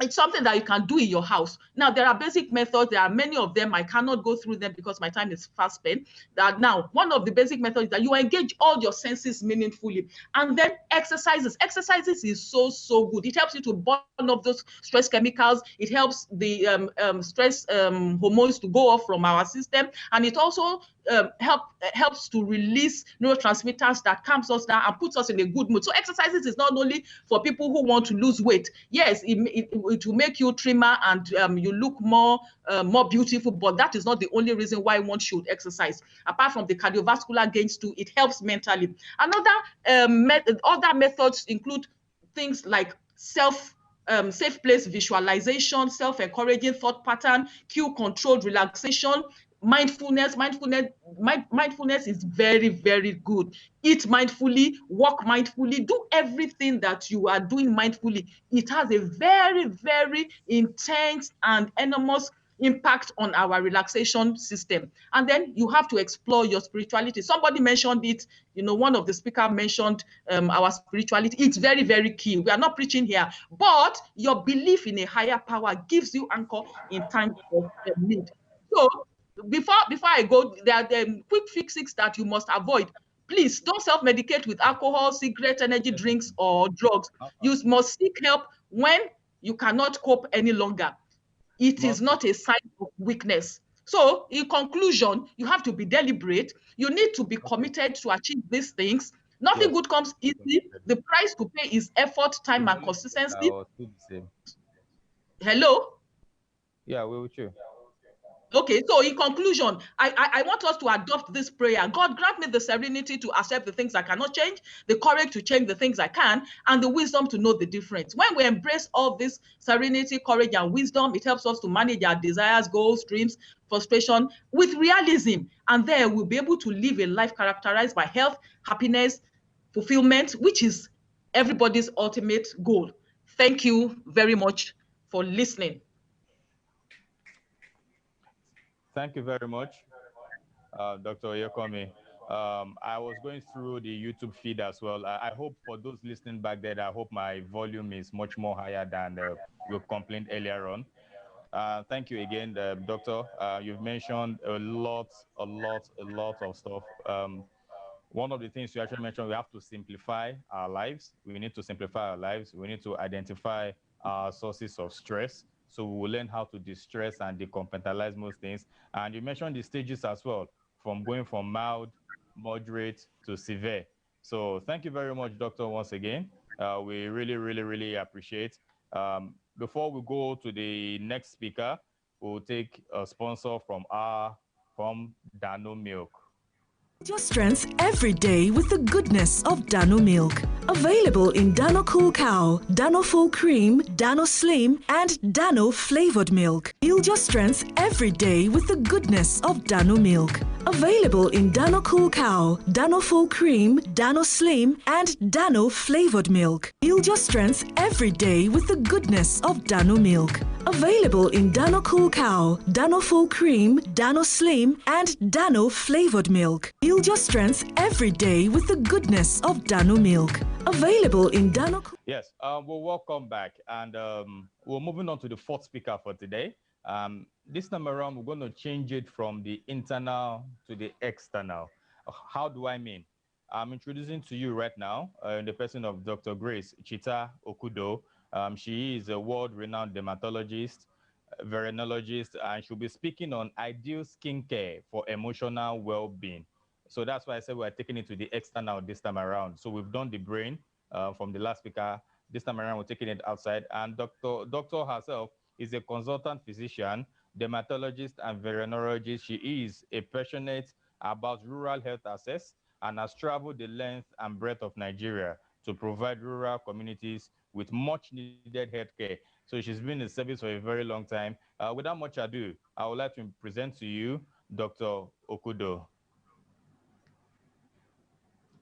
Good morning, everyone.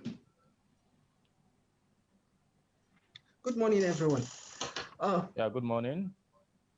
Yes, okay. I'm going to speak to you on ideal health care for emotional well-being, particularly now, this difficult time of COVID-19.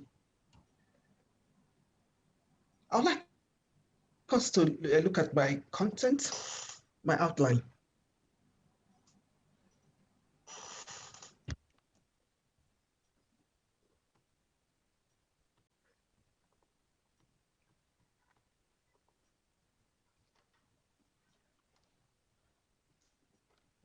Yeah, I'm going to speak through. Luckily, a lot has been said about well-being. I don't need to really labor on that, but I'm going to take us through it. But one thing that keeps on coming is that when we need help, we should say so and seek for the help. And I would rather add, we should seek for professional help. Let's look at the definitions, which is key in talking about the skin health. Skincare is the range of practices that support skin integrity, enhance its appearance, and relieve skin conditions. They can include nutrition, it keeps on coming back, nutrition, avoidance of excessive sun exposure, and appropriate use of emollients. Patients need to know that, everybody needs to know that practices that enhance appearances include use of cosmetic and exfoliants. However, the other form of skincare that is not within the reach of the ordinary, you have to seek help, and there are fillers, botulinum, like botulinum toxin injection, laser resurfacing, microdermabrasion, pills, retinol therapy, and ultrasound skin care treatment. Yes, I should mention that this last ones I've mentioned are strictly given by dermatologists and licensed estheticians. Skincare is a routine procedure in our daily lives. Managing the skin is very, very key, and it's something that we keep on doing all the days of our lives. Let's look at well-being. Well-being is defined by the Oxford English Dictionary as a state of being comfortable, healthy, or happy. However, it is important to realize that well-being is a much broader concept than moment-to-moment happiness. The last speaker has already stressed on that. You can see all the connections.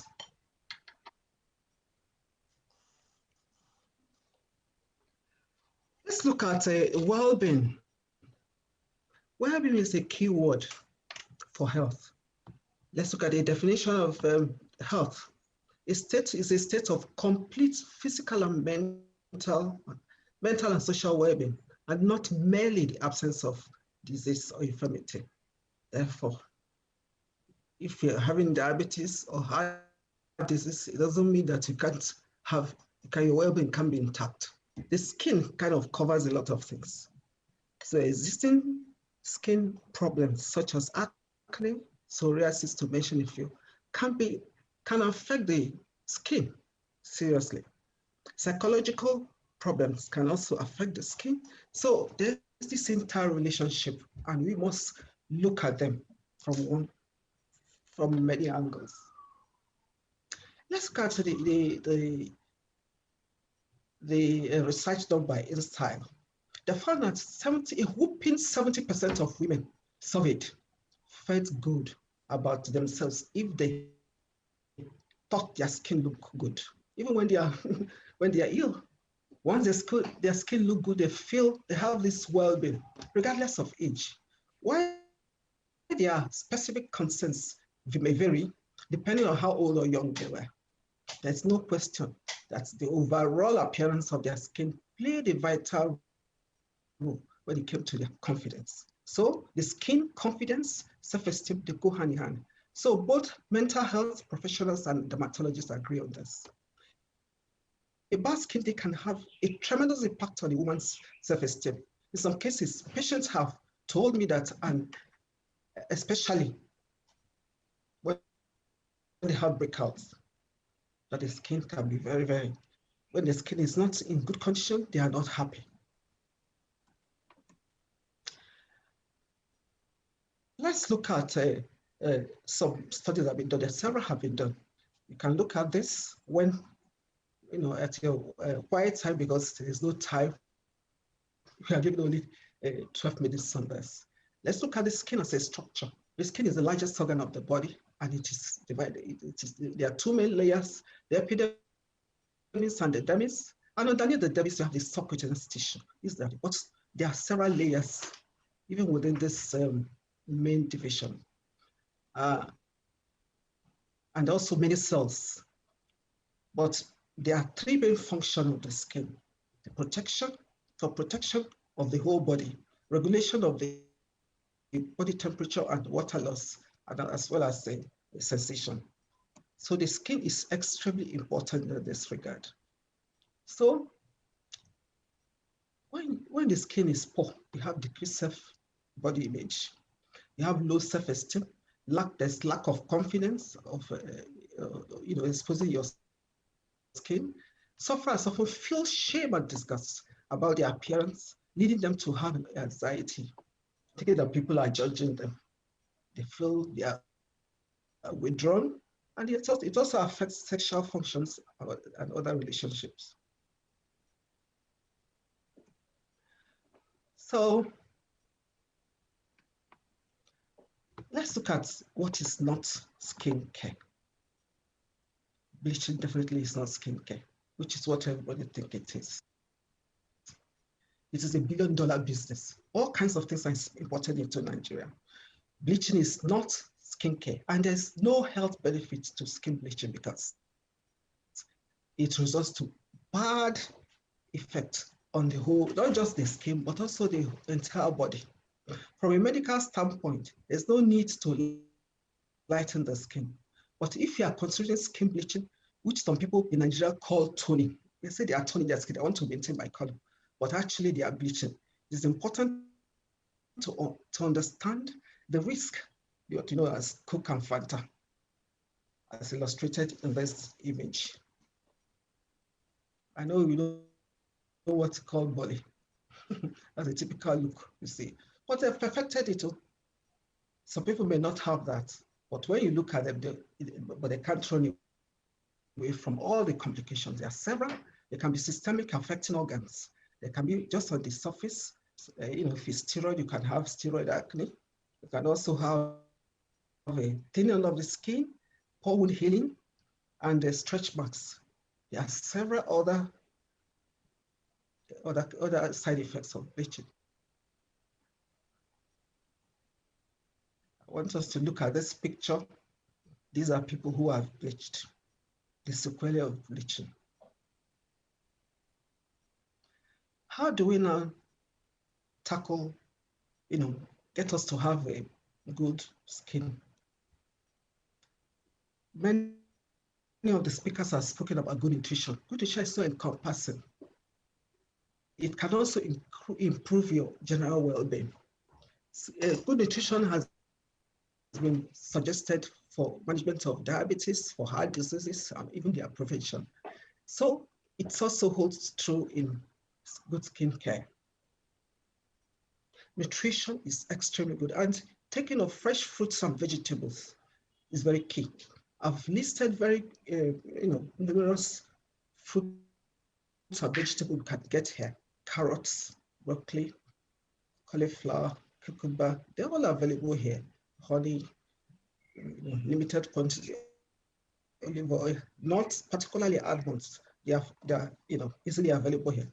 But one thing that we advise is that you should not indulge in refined sugar, refined food. They're not good for your skin as well as your general well-being. We also encourage you to hydrate well because hydration renews the skin. We encourage that one should take up to 2 to 3 fluid daily. It helps to make the skin well hydrated, supple, and nice looking and glow. It's been mentioned here for good well-being, you need to rest. And includes having a good sleep. 7 to 9 hours is suggested for you to sleep. Also relax more and recreate as well. During sleep, the body regenerates as well, the skin particularly so. Specific concern vary from age to age, I must say. The skin is often identified as the outer beauty. Covering up of blemishes points to this. Skincare products is a billion-dollar business. We all know it. It can be accessed online. Everybody can access it. So you see, so part of this discussion will include tips, principles behind the use of what we use, even at this point of difficulty in known as the COVID-19 pandemic. Therefore, it is important to be well informed on choices of products we use. To make a good choice, we have to look at our skin type. The skin type is a classification based on the skin reaction to exposure to the sun UV radiation after a period of non-exposure. The skin's reaction is measured in terms of burning and tanning. So the Fitzpatrick classification is well known, and that is what has been shown here. Nigeria is classified 1 to 6, and the blacks, particularly in this part of the world, have fall within the 4th and the 5th, and this the 5th and the 6th. Sorry, 5th and the 6th, and they tan easily, and they are very prone to photoaging. So, however, the other four basic types based on the moisture and oiliness of the skin. You have the normal, dry, oily, and combination skin. Most people fall between the oily and combination skin in this part of the world. But there are also people with dry skin. What is good, and you should determine it, is a dermatologist or a well-trained esthetician. So let's look at the different steps, the principle of managing the skin and keeping it nice and supple. For the oil skin, you have the cleansing, the moisturizing. You may use a serum, which is optional if you need more moisturization. Then the fourth, use of sunscreen. So the first, which is step 1, the oil skin, use of foaming or gel cleanser. It helps to mop up the oil. Then for the dry skin, you use more creamy moisturizer. The moisturizer is the second step you have to take. Then the third step, you can use the serum, which is optional. The fourth, but you must cream. Nigeria, for us in Nigeria, we are near the equator. So we need to use a high level of sun protection factor from 45 SPF, that is sun protection factor. So in effect, I'll just summarize by saying that you double cleanse your skin to achieve the most thorough cleansing that won't leave your skin feeling dry. Start with the lightweight makeup remover to wipe out the makeup, dirt, and environmental debris. Then follow with gentle cleansing that will purify and deeply cleanse beneath the surface. Dry, dead skin cells build up on your skin, and that's why it's also encouraged you should have your bath, this part of the world, twice a day. So at this point, I must mention that available to us are many things you can use. However, there are things that we can use to further enhance our skin. Active and exfoliants, alpha hydroxyl acids, beta hydroxyl acids, toners, hydrochloric acid, and masking. Well, this should be prescribed by a dermatologist. In these difficult times like the current COVID-19 pandemic, when access to cosmetics products is difficult, the following products can be used. I've listed them: honey, lemon, cabbage, turmeric, coconut oil, avocado oil, and the avocado butter as well, cocoa butter, mango butter, palm kernel oil, and several others. But it's important to know that they also, because they are natural, doesn't make them free of side effects. They have side effects as well. But let me talk specifically about lemon. Lemon is a good skincare product, but you should think about photosensitivity and also lightening effect, as well as sunburn. Also honey, because they are made by insects, by sucking nectar. So they might also have phytotoxin, even just on things that they may have eaten from, and that can give you hypersensitivity. So it's good before you use any of this product to test them on your body for 48 hours, drop a bit, and allow and read. If you see redness, itching, and all that, it may be an indication that one may react to these products. At this point, I will say thank you. There's no time. You have time to make your comments and also ask questions.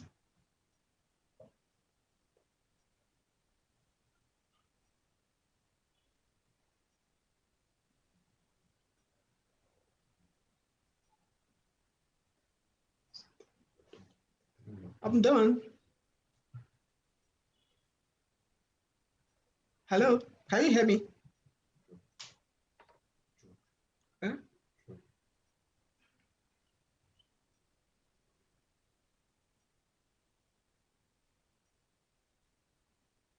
And I'm sure a lot of persons actually enjoy this. So we say thank you again. Thank you once more for giving us in-depth analysis on skincare and how it affects the emotional well-being. So the part I saw a comment on one of the social handle, and I was talking about lemon lighting skin. I think that's the only thing that person took away from it. Please, if you can't remember everything she has said, this will always be available on YouTube, so you can easily go through this over and over and get other details as well. And for the other speaker that has spoken and those with slides and presentation, we are actually working on it to get through all the presentation. We'll combine them and we'll put it up on our website, which the same website you also get our brochure from, www.pridemaganeng.com. I repeat, www.pridemaganeng.com. And please do not forget, our virtual booth is still ongoing. So the link is on your YouTube and all other social media handles as well. We've noticed one or two questions, but please keep your questions coming in. The chairperson is still online. The speakers, the numerous speakers that have spoken before Dr. Akudo, are still waiting for questions. So you can address it to them or you can make it general. Then one of the speakers picks it up. Please write out your questions and we shall be waiting for them. Before I move into the next speaker, I would take a word from our sponsor, Maggie.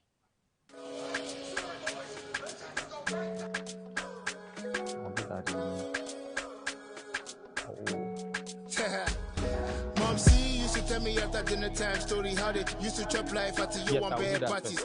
chicken curry sauce.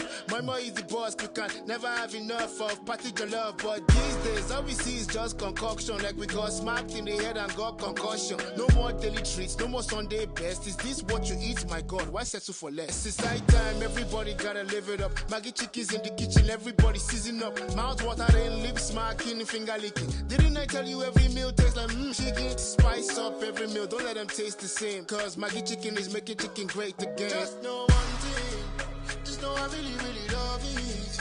When you cook with Maggie chicken, you better just know one thing, just know I really, really love it. When you cook with Maggie chicken,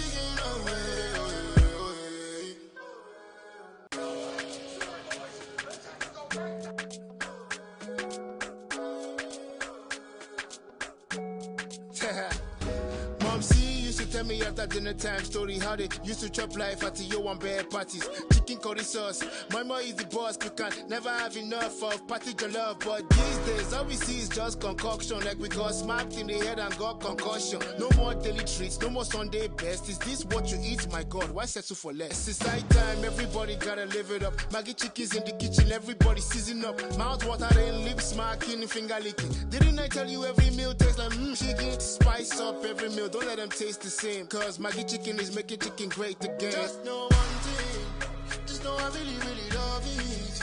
When you cook with Maggie chicken, you better just know one thing, just know I really, really love it. When you cook with Maggie chicken,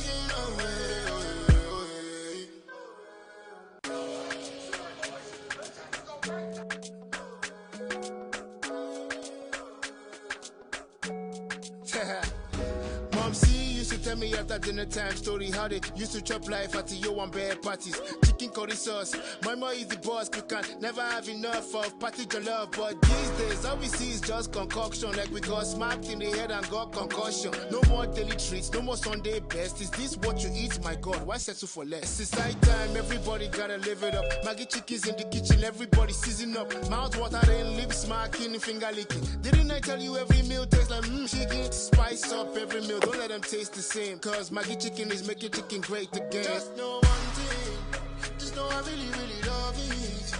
When you cook with Maggie chicken, you better just know one thing, just know I really, really love it.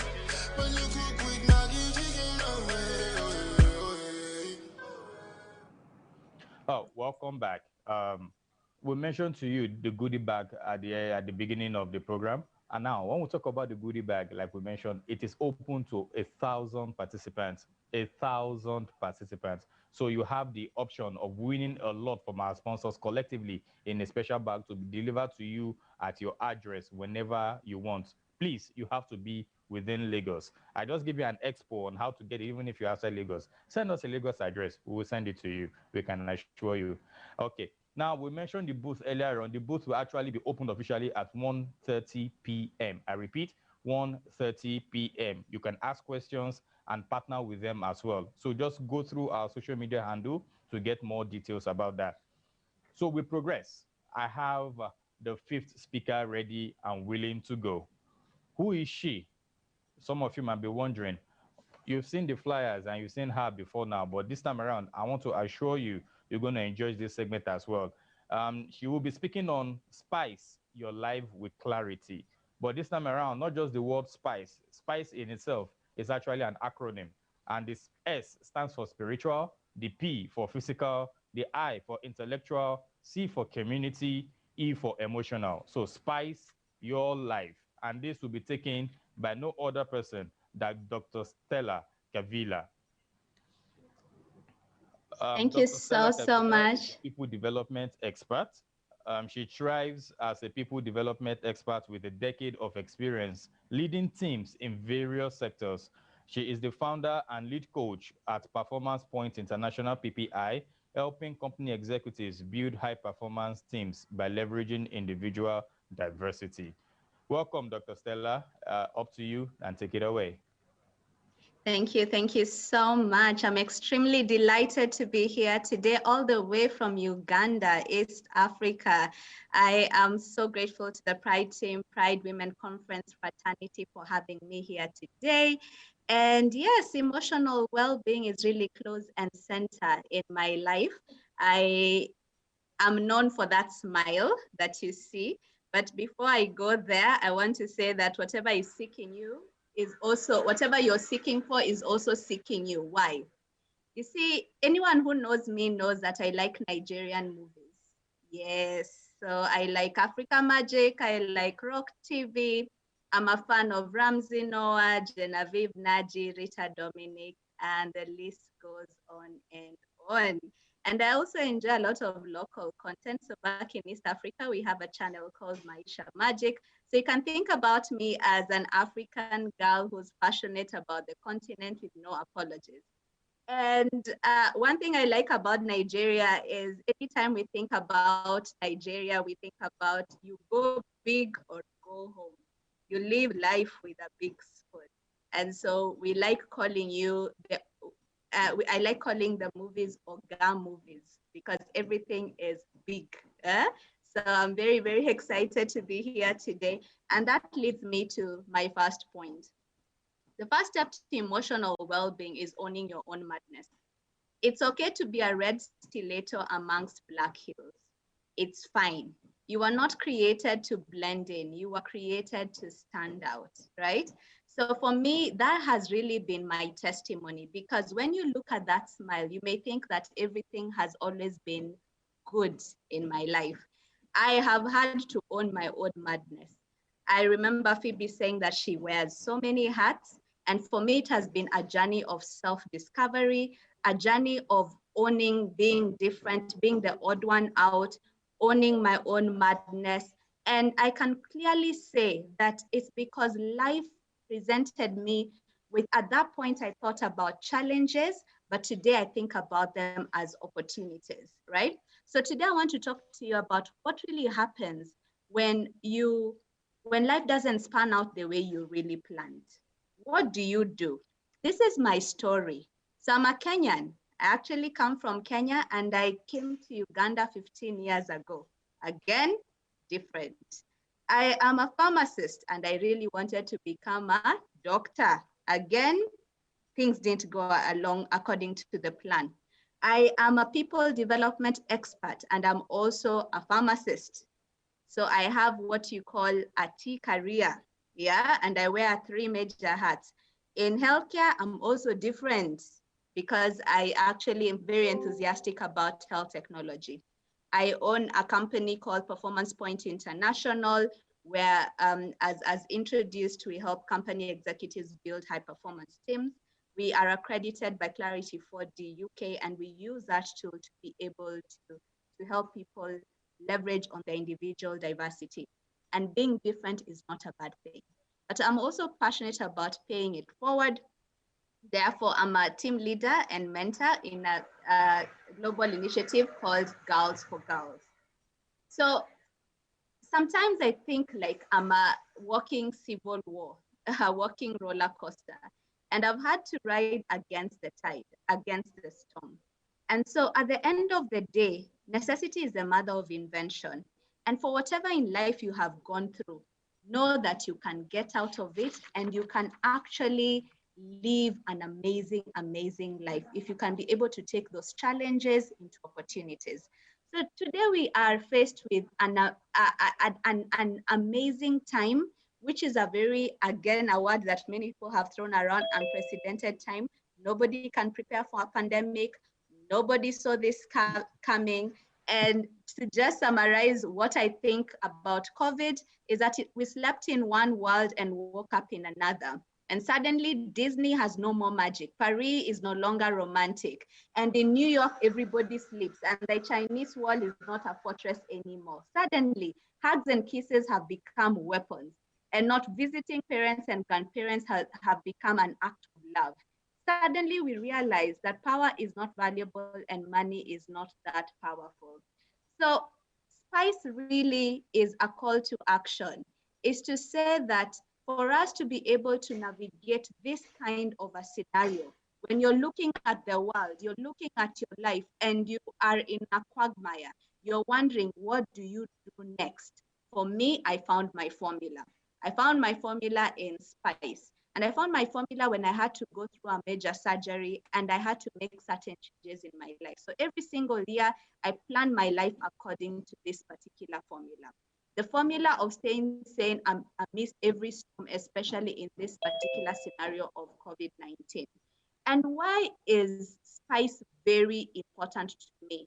Is because, in summary, I'll just put it with a quote that I had today in the morning from a lady called Winnie Byanyima. And she said that stop looking at your life from a window perspective and start looking at your life from a mirror perspective. I know it's Michael Jackson who said that, talk to that man in the mirror. Why? Because that is a person that matters. Yeah. So instead of looking at life from a window perspective and seeing COVID, look at your life from your perspective and make certain adjustments for your own good. Now, I'm a medic. So when I think about health, I look at the WHO definition of health. And it says that health is a state of complete physical, mental, and social well-being, and not merely the absence of disease or infirmity. And that's where emotional well-being comes in. It's not really that you have a disease. It's not that you have a bacteria or you have a virus like COVID-19. It's about a full 360 degree of your life. And therefore, you're just not one thing. And all progress starts with telling the truth. For this particular aspect of life that I'm going to throw back today to you, it's really looking at your life from a 360 perspective and saying, what do I need to do today to actually be able to thrive in my life? Okay, so I like to use my purple book. I put many things in my purple book. And so the first thing is my spiritual life. Yeah. So S stands for spiritual. And I'm going to just give you a scenario of the things that I had planned for this year, things that I planned for, and the things that I've had to change. It's Phoebe who said that she's a child of God, and so I totally relate. And spirituality is different for different people. Perhaps for you, it's meditation. For me, it is prayer and reading the Bible. For somebody else, it's going to the mosque and reading the Quran. For somebody else, it's something different. But we can all agree that we find a space where we connect with our Creator. So right now in COVID, that was there before in terms of I needed to go to church, I needed to read the Bible, I needed to pray to my God. But then COVID happened and there is no more church. So I had to make certain adjustments. What did I have to do? I had to say what is important to me right now, create my own space to actually connect with my Creator. And I created balcony moments. I can tell you that in the hustle and bustle of life pre-COVID, I used to use my balcony as a walkway to my front door. I never used to use that space. Today, I have an opportunity to sit there every single day to connect with nature and really see how amazing this God is. So for me, it gives me a peace of mind. And before that, I don't even know what I used to do with it. It was just an empty space. So what I would recommend is that find that thing that perhaps you've not been using and start using it again. So when I get outside, because it's very easy in a virtual setting to really do 12 hours, you can watch the sun rising and the sun setting inside the house. I recommend get out of the house. If you need to take a walk, walk. If you need to just breathe, breathe. So the balcony moments have really been very important to me because that's where I get to commune with God. That's why I get to commune with nature. And it gives me this sense of peace and balance. The second thing is physical. And for me, physical is really around three things. It's rest, diet, and a hobby, right? Now, every speaker, interestingly, in this session today, has been speaking about the importance of rest. Now, you don't need a prophet to tell you that God is speaking to you to rest. Now, rest has also been very elusive in my life because I derive a lot of pleasure working. And so Sometimes I find myself as a workaholic. So I must plan for that rest. So before that, I used to take Mondays off. Then COVID happened. So when COVID happened, Monday we still need to work. So what I decided to do is that I need to apportion another time, and that is for me on Sundays. And rest means for me that I am not even going to look at social media. So it's really not about sleeping. It's really about what really fills your cup. Find that thing and fill it. So for me, WhatsApp stresses my life sometimes because WhatsApp is work. You know, when I think about LinkedIn, it's like work sometimes because I have to respond to people. When I think about Facebook, it's also more work for me. So on Sunday, you'll be very lucky if at all I answer your message. I decided it builds a lot of anxiety of the things I have or I have not done. So I take time to actually not look at social media. That is my form of rest.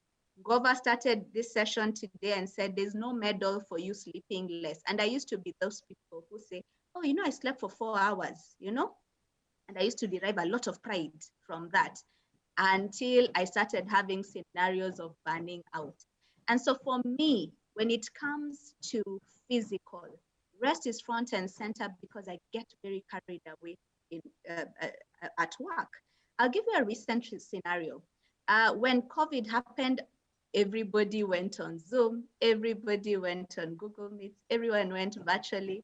And so suddenly there was Zoom, death by Zoom, Zoom fatigue, and all that. I was one amongst those people because you're on every webinar, you're on every meeting. You want to know everything. You want to know how many cases are there in the States. You want to know how is Uganda doing? How is the rest of the world doing? And I realized I'm burning out. In fact, I remember there's a scenario, I felt very sick. I tried to rest. I wasn't shaking it off. And I went to hospital. Now, realize that as a medic, usually you treat yourself. So by the time you're going to hospital, it's actually a real thing. It's a serious thing.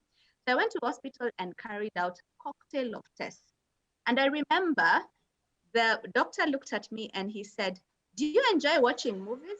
I said, yes. Why? What does that have to do with my test results? And he said, you just need to rest because there was nothing wrong with my body.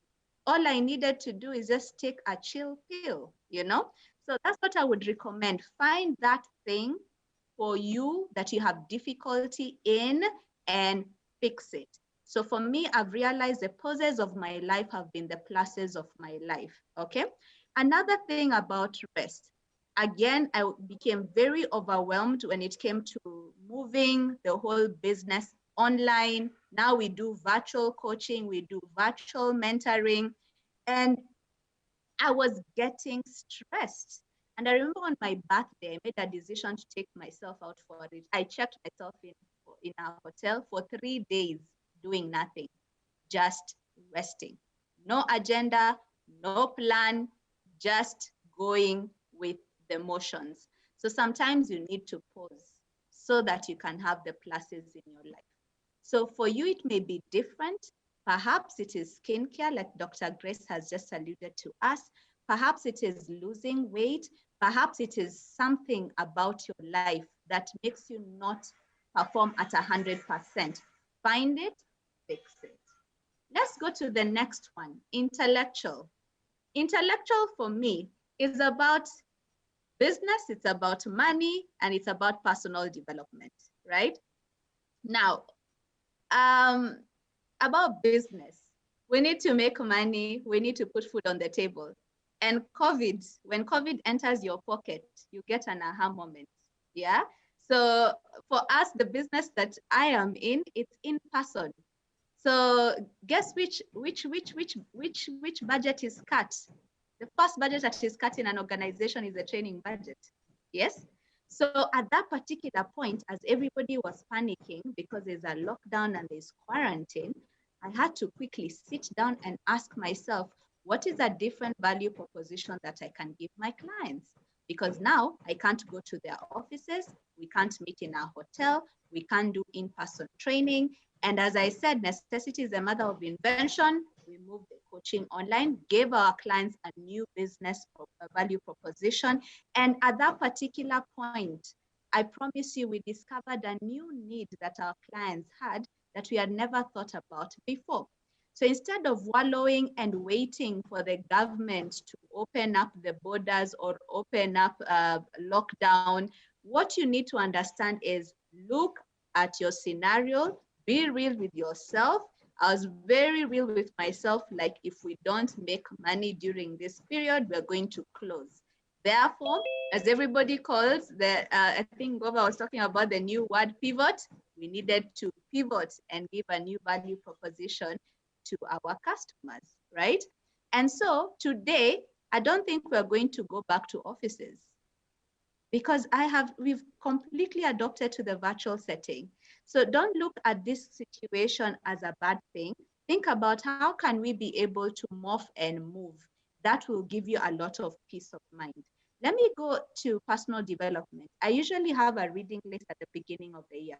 But what I decided to do is that this reading list is not making sense for me at this particular point. So I added another, I started asking around about books about emotional well-being. And I have a friend of mine, Catherine, who recommended a book that I can recommend to you that really helped me to be present over perfect. And that's the title of the book, Being Present Over Perfect by Shauna Nyquist. And why is that important to me? It's because I'm a perfectionist, or so I thought. I don't like owning that title anymore. And as somebody said, one of our speakers said, forgive yourself for dropping some balls, forgive yourself. I'm the kind of person who never used to forgive myself. Like things have to go in a specific way. And so that book really helped me to take a step back and to say, this is what I can do. I'm not a miracle worker, and it is okay for us to be able to do this much. Let's go to the next thing, community.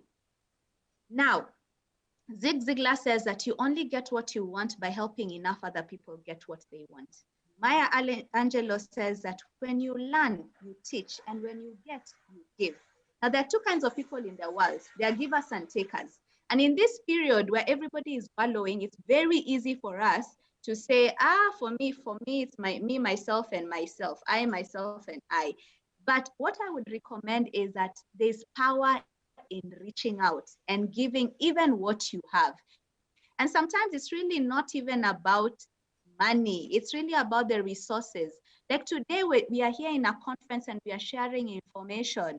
So at the end of the day, what is it that you can be able to give? Can you be able to give time to people to just talk to you? Can you be able to, give advice to somebody? And I think it's a Rotary theme that says that givers gain. And it's true that every time I give, I feel a lot of fulfillment, and I give in different spaces.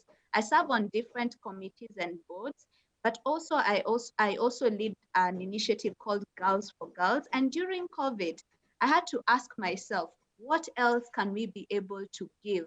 And I created a platform called the G4G Fireside Chat that happens every second Friday of every single month. It's virtual, so you can always join us. And it's a place whereby we have real conversations about real issues. Now, for me, I had many questions, but I asked myself, if I go and have a conversation perhaps with Angela, it's only I that benefit. How about if I brought Angela and we had this conversation with many people? And so far, we've had like over 250 people from all over the world logging in, talking about real issues about career post-COVID, about being visible, about just building ourselves, resetting our lives. So what is it that you can be able to give? But also, most importantly, be plugged in a community where you can also thrive, that you're given. That's why a person does not operate in an island. Don't lock yourself in the house alone and nobody knows what is going on in your life. When you're in a community, it's a shared problem, and a shared problem is half solved. So at the end of the day, just know that whatever you're looking for is also looking for you. So at least be in a place where it can find you, okay? And whatever you're going through, somebody else has gone through it. And when you listen to their stories, you'll be more encouraged. As today, we have seen that very many people have different different solutions to what we are facing with, we're being faced with, balancing work life, how do we parent a child who has special needs? How do you care for yourself when you're feeling so overwhelmed? How do you care for your skin?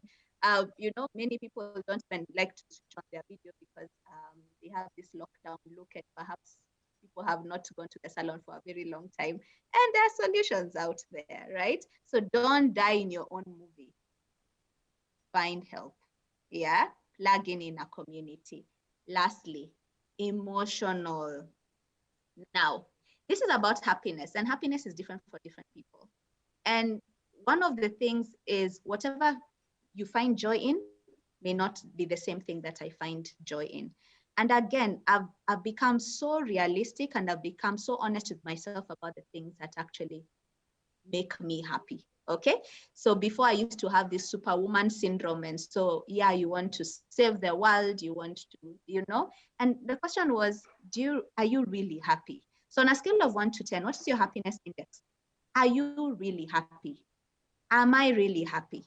And so for me, I derive joy by dating others, and by dating others, I mean friends and family and my friends and people who I'm close to, and dating myself. I think it's Ngova who also alluded to that. Quite honestly, I need my me time because my work involves giving a lot to everybody else during the week. There is a space in the day I just want to be alone, and that actually makes me happy. It may be weird for other people, but it makes me happy. And I protect that time with my life. Yeah. So I've learned how to set boundaries, and I've learned how to be okay with those things that really make me happy. Now, since COVID, I've not seen my mother since the beginning of the year because my mother lives in Kenya. So I've had to reinvent that whole space. How do I communicate? So my mother had to learn how to Zoom. I have to be in touch with her more often. WhatsApp video, being able to just have virtual coffees, catching up for 1 hour, talking about nothing with my friends, laughing out aloud, and really, looking for people who are okay when you're a human being. And I just want to talk to people who are supposed to be saving the world. And many times when people look at me, they think that, you've got your life all together. And then what happens that there's nothing happening because you're always solving other people's problems. But the question is, who also solves your problems? So I have a group of people who allow me to be human. Yeah. And I go to those people and we can talk about everything. And they can know what I'm worried about. And I can cry, and I cry a lot, and it's okay, and it's therapeutic. And so find that space for yourself. I will just say that, Julia Roberts acted out in a movie called Live, Laugh, and Love. And I really recommend that from an emotional standpoint. Laugh as much as you can, love as much as you can, and live life to the fullest. It's so sad that that we had that news of Chadwick passing on today, and you just realize how futile life is, and we really don't have a lot of time. So live life to the fullest. And so this is what we do in Performance Point International. We use a framework to be able to say, start where you are with what you have and own your own madness, and there's nothing wrong with you. How can you be able to discover yourself and build your life to thrive and to leverage your strengths and to leverage the things that you are wired for, your superpowers, we call them.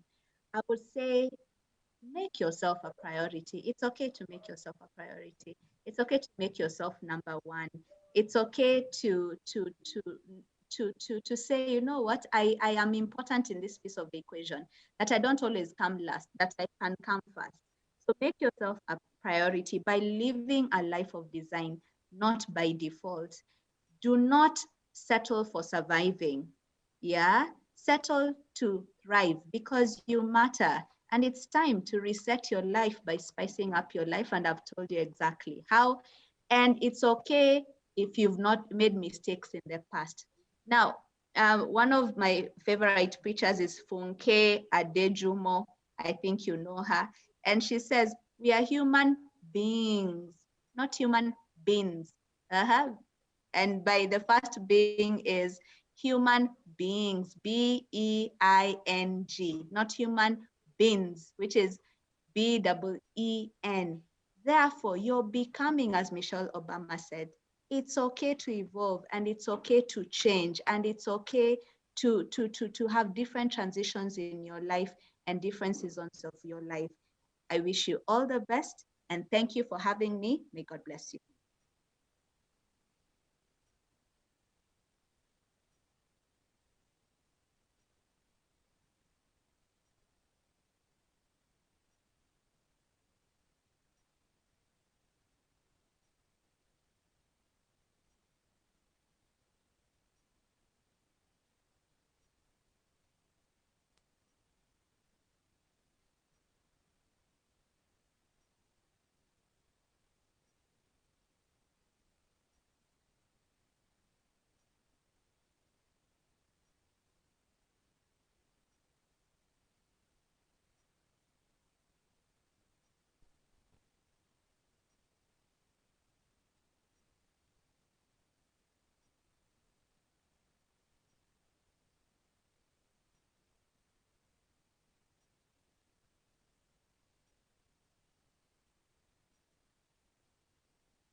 To apply, which we will explain later on in the show.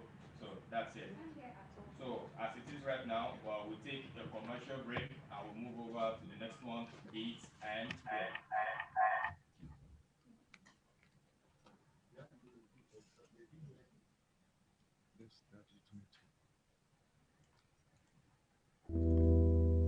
Better days. Better days are coming. Days where we can hug each other tightly. Days where we don't have to stay home to learn. Days where we have conversations without a mask on. So join us as we raise a glass to better days.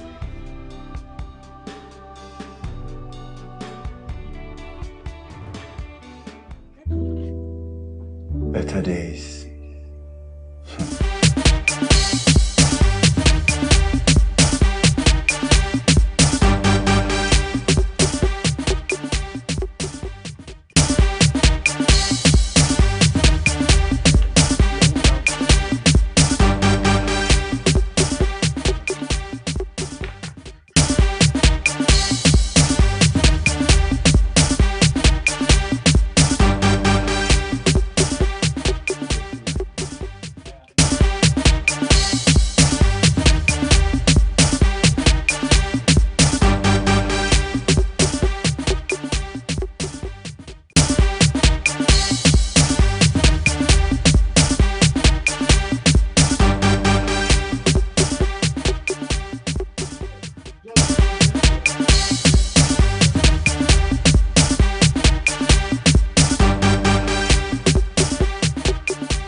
So what you have in front of you right now is one of the bundle packages we promised, and it contains items from numerous number of our sponsors: Mocha Foam, Flour Mills, Eat and Go.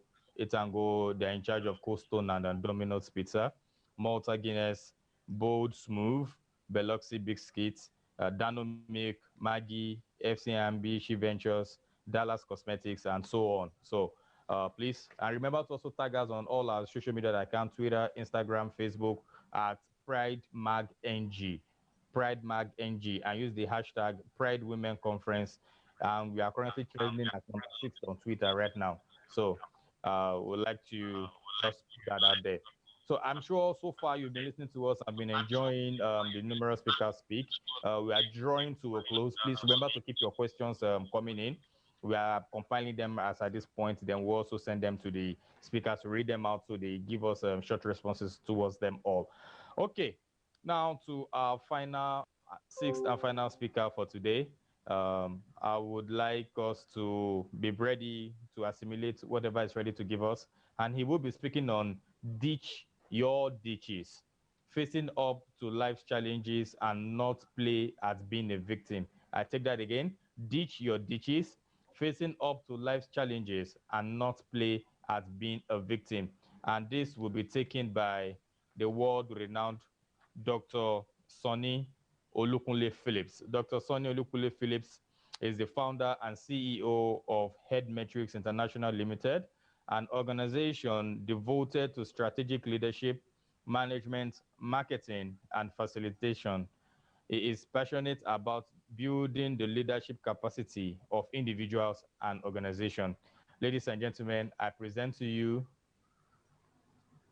Dr. Olukunle Phillips. Okay, so Dr. Phillips, you have the floor now, so just be as concise as you can. Thank you.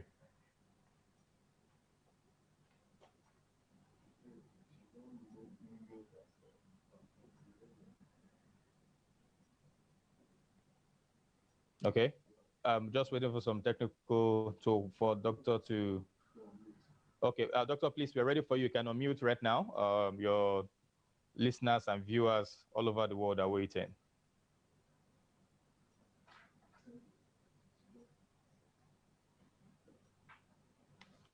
So while we wait for him to just do that, we remind you this is the Pride Women Conference. Can you hear me, please? Can you hear me? Can you see me? Doctor is here with us. So, Doctor, please, you have the floor. Can you see my screen? I'm sharing my screen. I hear you loud and clear. Can you see my screen? I'm sharing my screen. Yes, you can see your screen as well.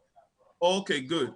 So good afternoon, everyone, and sorry for the itches here and there. I'm seeing familiar faces in the house, Dr. Kudo in particular, and then Dr. Oyekami. Because of the short time we have together, let's quickly run through what we have. And that's what I've titled as How to Ditch Your Ditches, okay? Let's save ourselves the introduction and just get into the flow of the presentation. So life, we all expect it to be very smooth ride. Can we see the picture? So we all expect life to be smooth. I mean, that's why we pray every day. We want to have things as we have predetermined and have it go. But if you look at this picture, you will see why you have the road, there are ditches by the side. And I can bet you, even in our own climb, this kind of roads are very limited. So life is never a smooth ride. We wish to be at the top of the world, to be the signature of every other person's view. We want to be at top of our games, but you and I can come clearly and say, from it's there sometime, but it's never there all the time. So what do we do? What do we do? We deal with life as life presents itself, because life actually can have ditches by the side, and life can actually ditch if we are not careful. Okay, so when ditches happen, it's still life. It's still life. It's still life in its full spectrum. is still life. Nothing has changed. It's still part of the definition of life, because life is lessons in full experience. Life is lessons in full experience. If you have it all good, there are part of your brain that will be dead because they had no opportunity of being exercised. If you have it all smooth, there are parts of your capacity that you will never discover. If you have it all, I mean, we know the story. If you go to America, they will tell you usually from the 7th generation, things nosedive for family. Most families, immigrant families, will peak by the 3rd generations. They have their millionaires. And by the time the offspring of these millionaires, 4th, 5th generation are in the saddle, things nosedive because everything has been provided for them. So the true fullness of life, being a lesson in full experience, escape them, and they do not come out with the capacity to deal. So when life happens, just embrace it. And that's what we call the ditch. When you find your vehicle, move off the main road, the smooth road of life, and ditches is still life. So what are the ditches? Disappointment. Oh, he had promised me marriage and then he disappointed me. That's still life. That's still life. That's not out of life. Oh, the business I was anticipating, I've put everything in check to get our business wrong and it never came. That is still life. That is not outside life. That is still life. Or trials, things that you never prepared for and things you never wanted. Maybe you have you were diagnosed and then you are told this is a cancer, and then you got to struggle with it with the meager resources you have. That is still life. Or calamities. In some part of the world now, I was listening to a particular TV broadcast, and they were interviewing folks in California who have experienced year after year wildfires and stuff that they have built up from scratch. They've witnessed it being burnt to the ground. That, my friend, is still life. It's still life. It's not outside the definition of life because life comes in full spectrum. The good, the bad, the ugly, the beautiful, it's still bundled into the package called life. So, or horrors or calamities, it's still all life. Okay, I hope you can still follow me because I'm speeding and I'm not really mindful of the technical challenges. Or horrors and terrible horrors. We've had the unfortunate opportunity of listening to someone have been paid, they were still killed. Or someone will be tricked away from their family, and then you will hear that they were cut in pieces and their body parts were. That is still part of life. So the beauty of life is life. That is, as long as your life is there, you still have something to trade with for the destiny manifestation. As long as you have life, life can roll. And we can go into litany of examples. Stephen Hawking was paralyzed from the neck down, but it was still churning out great ideas for the scientific world. Stevie Wonder had no eye, but he had more than eye can present. So you can't justify stopping life while you still have life breathing in and out. You can't justify remaining in the ditch, parking in the ditch, because you've strayed off the road, all because, oh, life has happened. That as long as you have breath in you, you have life to engage, and you can still engage life productively if you know what to do. So what do? You double your hustle. Permit me to use that language because I know a whole lot of us are familiar with that language. That's why I'm asking. I'm using that. And how do you double your also? When you know that life will happen and life comes in its full spectrum, hello, you prepare for life. And you prepare for every spectrum that life has to offer you. So you prepare. How do many people, when you talk about, oh, life can happen, they think of the good side. Can I tell you that people can even mismanage the good side?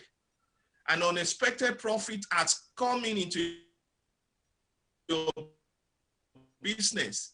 And then you see the bad side of people. Engage. When I just have this onslaught of wealth that I mean, let me say you've managed all through your life are in millions, and then one day billions happen or multiple of millions come your way. If you are not careful, that's the period people become frivolous with life, and then they will remain in a ditch that they over and over. And it's usually because people mismanage even good times. So it's not even the bad times we're talking about. But now let's even focus on the bad times, the disappointments, the calamities, the implosions, the troubles, the trials, the horrors. How can we prepare for this? You come to life with full clarity, with clarity, engaging life with the tools, after the tools, when life has happened. You prepare for life. Okay, so all is moving on in my relationship. What will happen if this guy just wake up one day and say this thing is not going to work again? How will I handle it? You prepping, oh, will I miss some poison? And then some will tell you that that's what they're going to do. That's what is in their toolbox. That when that event happens, if I ask you, is that all the alternative that can be packed into that toolbox that you are engaging life with? That's not all there is. Not the other issues of life. I'm taking time out in depth of thoughts and say, okay, when issues as this thing to put in my tool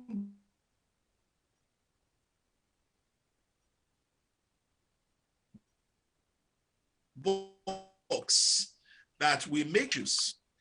Reasoning table can be spun into three axes. It can be a story of failure to manage that issue well. It can be a story of I don't even know what to do, flaccidity, paralysis. Or it could be a story of, oh yeah, he had this issue. He did the right things, and then he had this beautiful story to tell. Every story will still be told. It's you that will decide. And it's issues. So you come to the table, so and you look at the slide I'm projecting that are with few tools.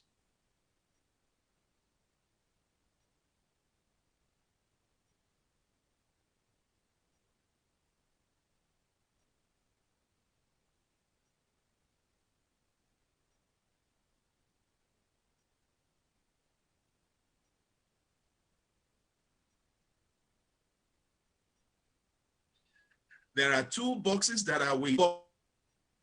What about decision making? Making quality decisions. Hello? I just want to be sure I'm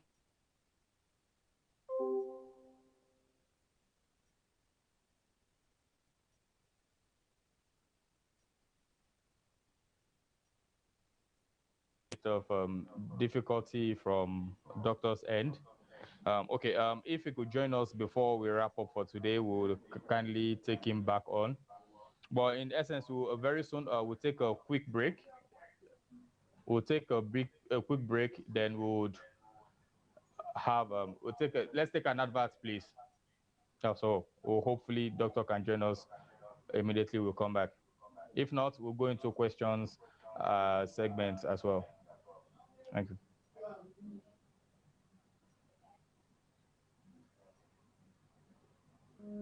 My name is Rita Tsahai. Currently, I'm heading marketing in flour mills of Nigeria.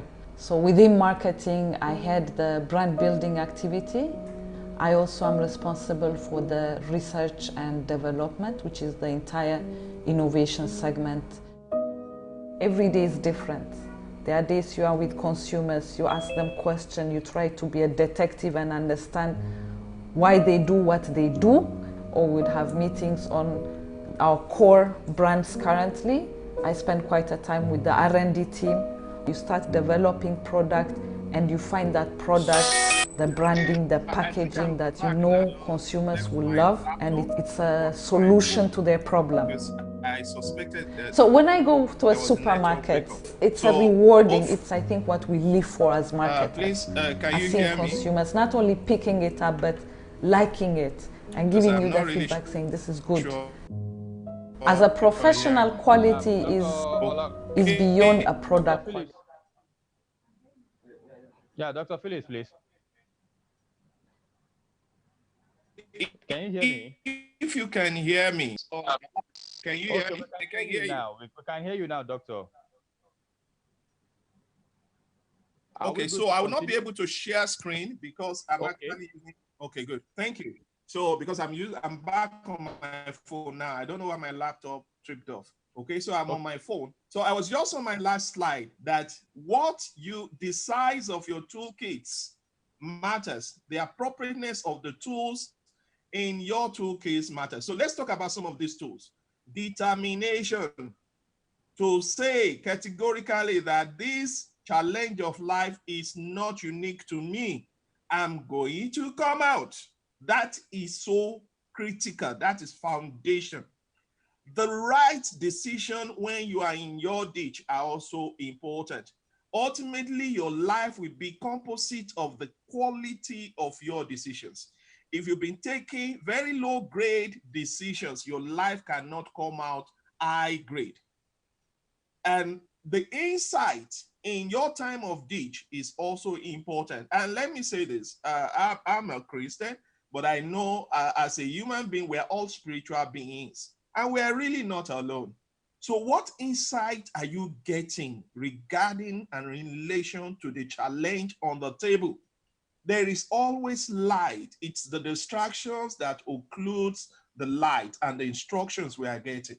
So I tell people, I said, when you wake up, do not be in a hurry to get up, because early in the morning is the clearest period that insights are being released. I mean, the clearest time that you can pick on insight that have been dished out to you. Then the instructions you are following. It's not enough to have insight and not be able to do the needful. Intentions are not enough. If you have got insight on the right step to take, but you are dilly-dallying, wasting time in that ditch, the outcome will not be too pleasant. Then the kind of team you have built around you, the kind of network you've built around you, even before those negative events also count in relation to how you're going to get out of the ditch in the shortest possible time. If you have built very low quality network around you, when you are in your ditch, they will offer you low quality advice. They will offer you low quality insights. And then you roll with it and you stay longer in the ditch than necessary. And then the character, your own character, the habits you have formed over the years. Have you formed the habits of running away from challenges, so that you have not really developed your stamina at headlong encountering and being in charge of those, facing those challenges headlong till you come to the other side of victory? If that has not been your habit, you will not be able to handle the ditches time well. then your spirit, how happy, how joyful is your spirit. You can be facing battle outside and your spirit can still experience joy.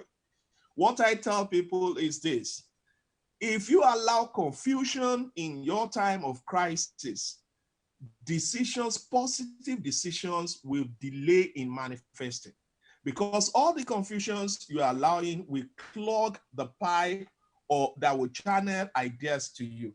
So maintain your heart in a joyful zone. Usually, when you do this, ideas will flow. Usually, when you do this, contacts will be suggested into your mind. And then when you run with it, you will find out that you stayed the shortest time in that ditch and you come out with a brilliant, brighter story to tell. Thank you for your time. God bless.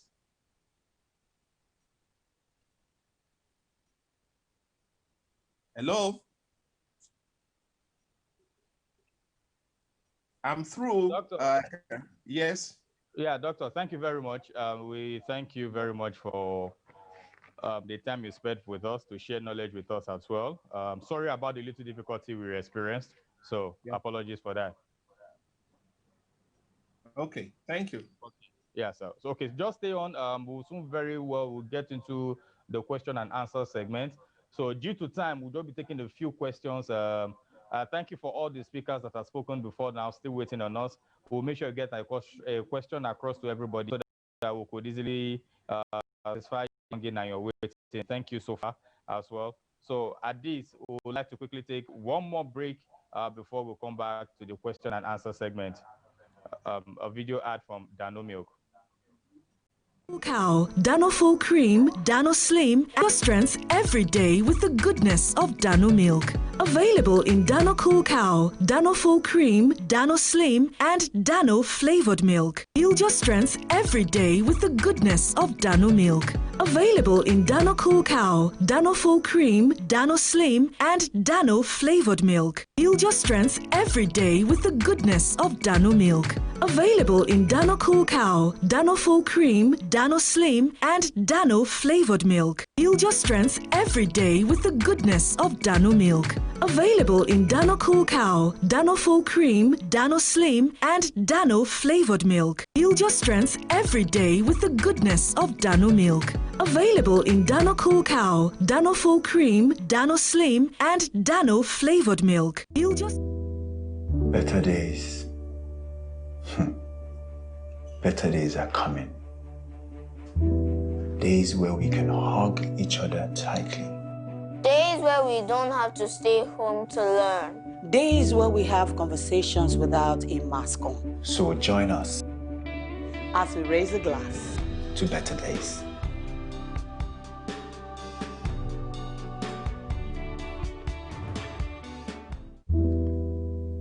Better days. Better days are coming. Days where we can hug each other tightly.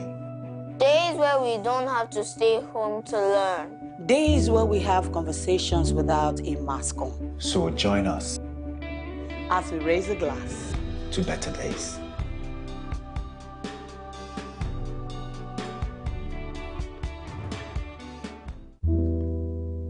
Better days. Better days are coming.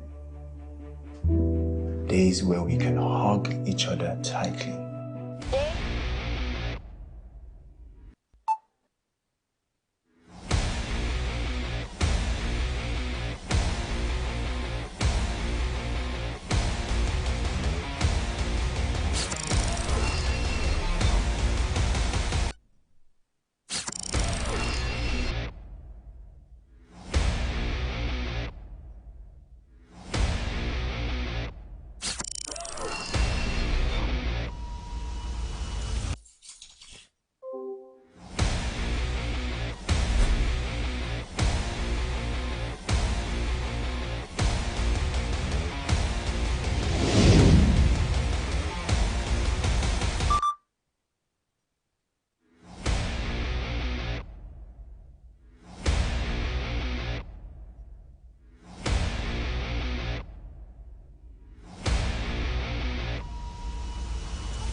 Okay, welcome back. And we're back from the break.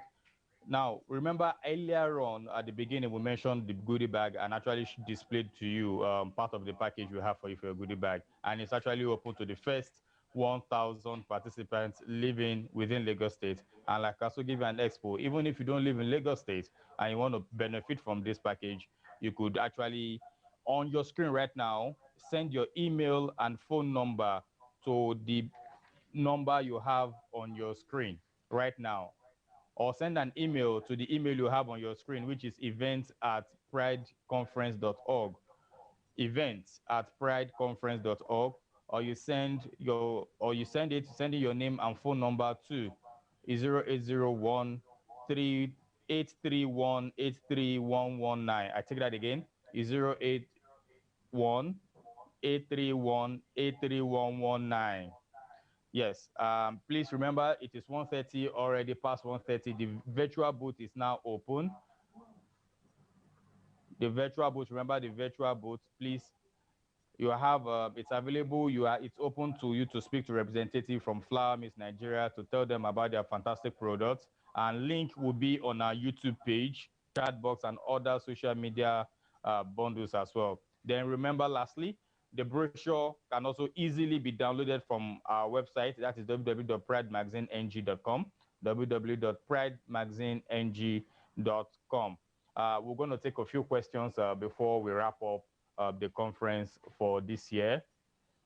Please remember what you have to send for the goodie bag package is your name, address, and phone number, and someone will contact you immediately. Name, address, and phone number, please. Thank you. Dr. Ngova, are you still with us, please? I've given everybody doctor today. Basically, we have so many doctors, I've mixed them all up. So, so basically, you can call me Dr. George too as we do this, because I've learned a lot of skills and knowledge has been embedded in me, from the skincare to the brain to the mental health awareness. So, Ngova, are you still with us? I am. I'm here. Okay. Okay, quick one. Thank you for being patient with us. Please, someone sent in a question and is asking, what 1 or 2 tips when homeschooling children, especially during this COVID-19? Maybe I help rephrase. So what tips do you have for someone homeschooling their ward or children or guardian or the people underneath them, during this period? How do they manage through the COVID period? Oof, that is a very interesting question. So to put it in perspective, I've got 2 kids. I have an 11-year-old and I have a 4-year-old. So there's a big gap, and we were sort of dealing with 2 different things. And I'm giving that because you need to know at what stage in the educational journey your children are. So with my 4-year-old, when we first started homeschooling, I had to tell myself, I had to be realistic with what I thought the child could realistically achieve and how much time the child could spend in front of a computer. And so it's, it meant saying, look, it's not that serious. It's not that difficult. The days that she's not quite up to it, we don't do it. The days that she is, we do. But it's really going at the child's pace. And thankfully, our school quickly got into a flow that worked with the children. So I guess my tip is, if you've got younger children, you've got to be honest with yourself as to what the child can realistically do. Have a conversation with the school. And in some cases, I have some parents who just say, you know what, I can't do work and the kid at the same time, so I'm not actually going to homeschool. I will ask the school to send us assignments and work, and then we'll do it later. With my older child, I then had to sort of, again, be realistic with what I thought the child could achieve, but also challenge her to say, look, mommy cannot be with you 24/7, and you're getting older and going into the big bag world. So I will need you to do some things on your own, but then it was my role to make sure homework was getting done, the child was logging in on time. So creating a structure. The other thing I did is getting actually a physical table, a chair. So creating an area for both children to be able to work that's clean, is not cluttered, and helps them to work. And my last tip is, if you can get help, please get help. If you've got a house help, if you've got a mother, you've got sisters, people living with you, or other people in a support group, try and figure out where you can get help from. If it's someone coming to watch them while they're doing the work, so you can focus on your own work. But ultimately, it's been tough for everyone. So I would say, don't be too hard on yourself. This is a once in 100-year experience we are going through. There's no right way or wrong way. Do what works for you. Okay, thank you very much, Goya. Let me just add something else to it. So when we talk about doing what's right or the way you feel it works for you, you've had situation. Let me take Nigeria for a particular case study. One of the problem is outside world, there's a standard to meet, but we know it is not balanced, especially economically. I know the last point you mentioned, we could get help, but we know it's something quite difficult for most persons to actually attain this. So let us, I want you to give back another point, but this time around, narrowing it to in cases of that small family, smaller apartments, from that angle for those in the lower echelons of the income. So the other thing I would say is if you have a husband, please think it's a partnership. Huh? You both brought the children into the world and you both need to work together. Again, there are no prizes, so this superwoman cap that we all want to wear, it will wear you out. You need to be realistic with what both of you can do. And I've actually seen a lot of my colleagues where the men are actually the ones doing the homeschooling because they're the ones that want to do it or have an affinity with it. So what I would suggest is speak to your spouse, if you have a spouse first, to say, look, this is a problem and how are we going to address it? You might be pleasantly surprised as to how much the spouse wants to help out. But sometimes as women, we hold on too closely.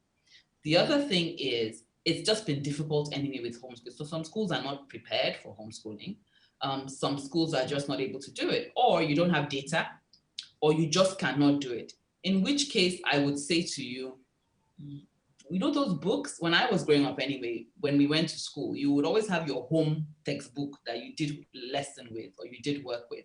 Those books still exist. There's still resources online, depending on what grade your children are in. And you can actually create 1 or 2 hours in your day, or maybe at the weekend, where you spend time with the kids going through where they should be and what they need to know. The last thing I'll say on this one is, and actually a colleague of mine who I bumped into this week said it to me. He said, honestly, he wasn't ready to pay school fees for the 3rd term because he just didn't see what the kids were going to learn. So what he and his wife decided to do was to teach the children life skills. And that he was so proud of himself that his 7-year-old child is now washing plates, knows how to wash his underwear, and is laying his bed. So the other thing I would say is that, this is a unique opportunity for us to sit back and reflect. There are other areas, we talked about the total life. There are other areas that the kids also need to build. Academics is important, but if at this point we're not able to really operate at that level, there are other areas you can help your children to learn and to grow in. It could be focusing on learning their language. It could be focusing on learning to help out at home. It could be learning how to farm at home, creating a small plot, putting up some vegetables. There are different things that one could do. So I would just say again, that it's about stepping back, reflecting, talking to your partner, and both of you jointly agreeing what you want to do with the children and allowing each other to help as one. And if you don't have a partner, again, you have sisters, mothers, and if you're completely alone, please join support groups. Research online. You'll be surprised at the content available in chat rooms and support groups, just advice on how to live and how to cope. Okay, thank you very much. Thank you very much, Ngova. Okay, the next question is actually addressed to Angela. You spoke using your son as an example, and someone here is asking, how can you deal with direct negative comments when you are out with your child?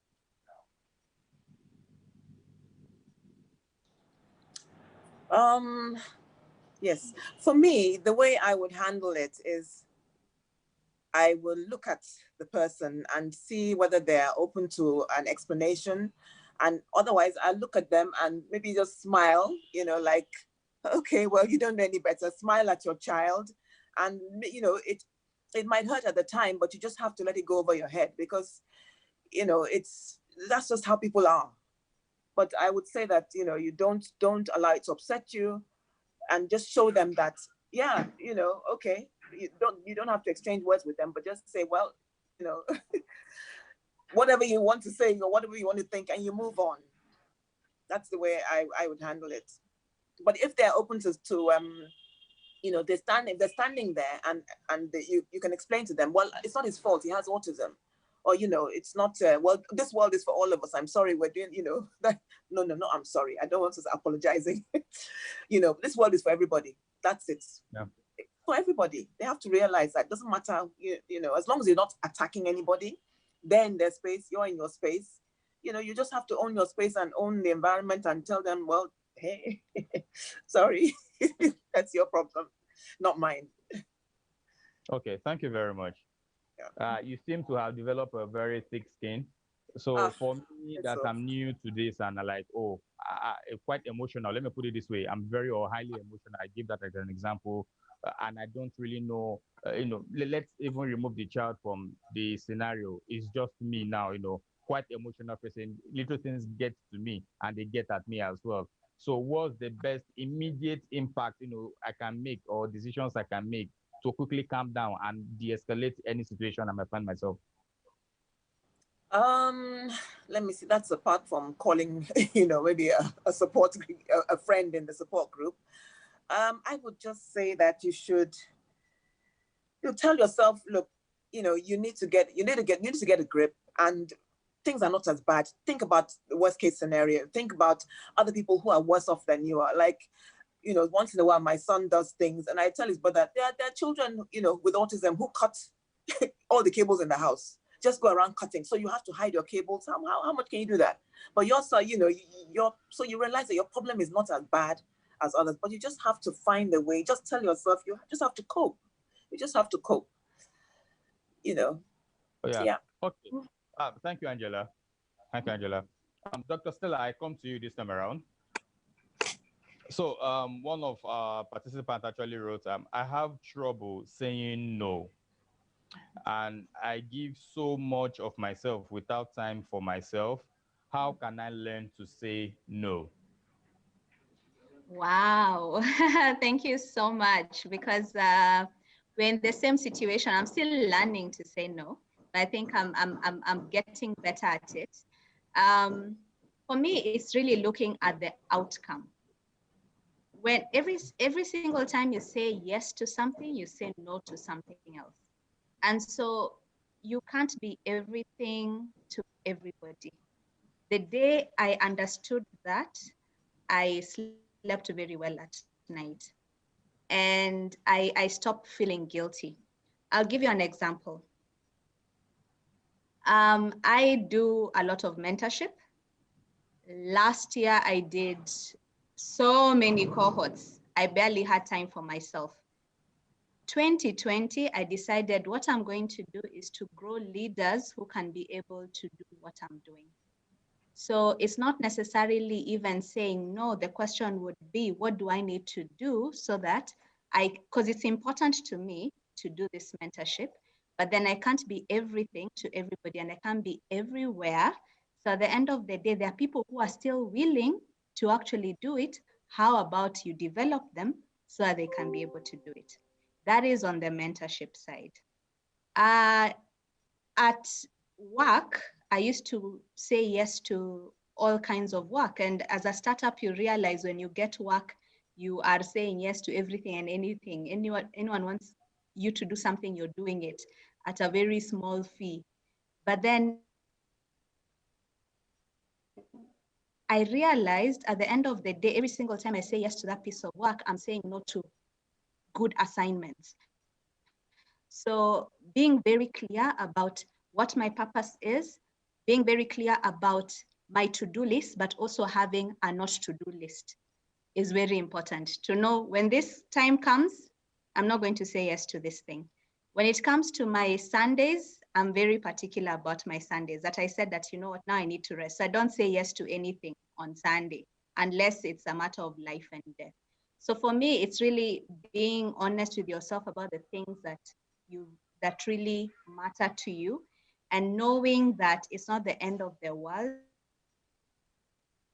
but knowing that there's an opportunity cost when you say yes to something else, you're saying no to something else, and how can you be able to maneuver around it? Have a to-do list, but also have a not to-do list. Okay, thank you, Dr. Kavila. This goes to Dr. Aino. Someone is saying they need a deeper clarification on what you meant by mindfulness. Okay, can you hear me? Yeah, can you hear me? I can hear you. Hello?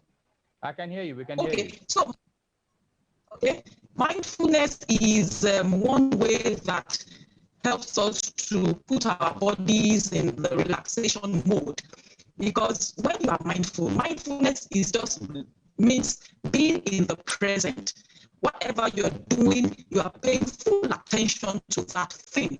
So whether you're eating, you're paying attention to how you're chewing the food, how it tastes in your mouth, how you swallow, and everything. So you are enjoying that thing that you're doing in the moment. So whatever, whether you are washing plates, whether you are walking on by the roadside, whether you are exercising, you are paying attention to the sensations in your body. Now, the whole essence of this is that most of the time when we are anxious or sad or depressed, it's because we are thinking about, oh, how am I going to do this?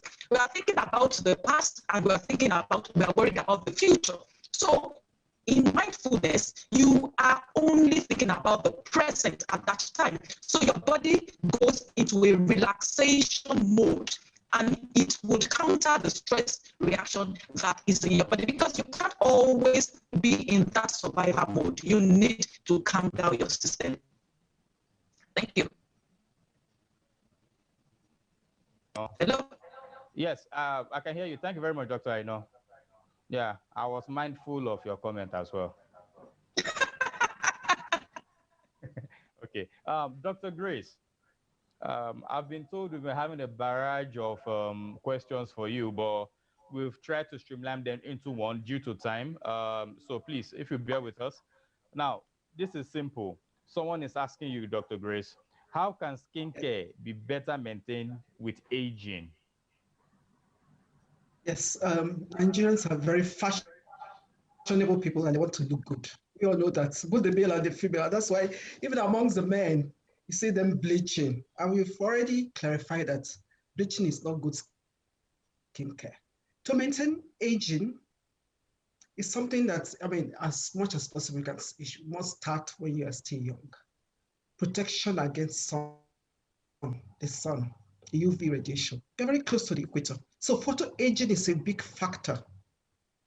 But even at that, maintaining good skincare when one is old, there are things you have to, there are additional things that a dermatologist can do for you. It can do chemical peels. It can also use fillers, Even look at that, I can tell one's age by just looking at the creases on the face. So those things can be well done with fillers. Another is using botulinum toxin. People shy away from it. They say, it's the whites that do that. No, it's for everybody. So those wrinkles can be dealt with a botulinum toxin injection.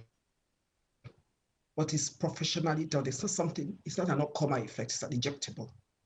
But the other things that could say that, it's like these things I've mentioned, but they are truly not. Using creams that have hyaluronic acid can help you build the support system of the skin, the elastin and the collagens.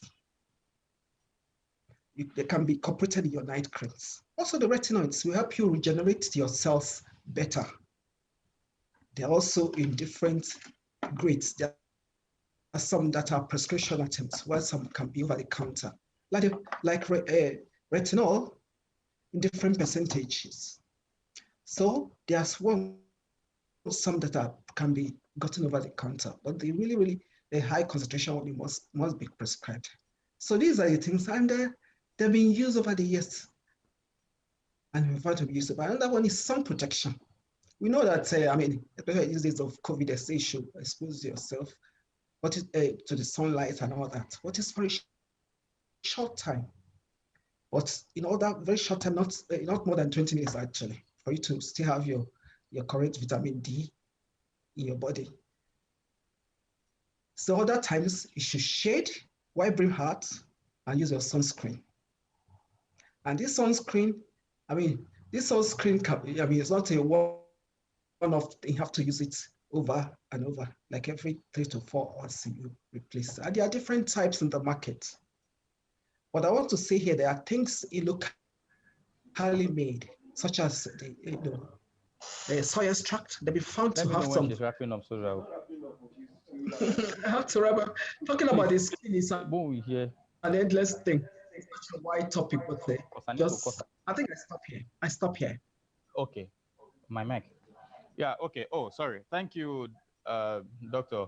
I'm sure maybe you could tell my own age too from your screen. So you tend to tell me I'm 19. So let's keep it that way. To all our speakers, I say thank you very much.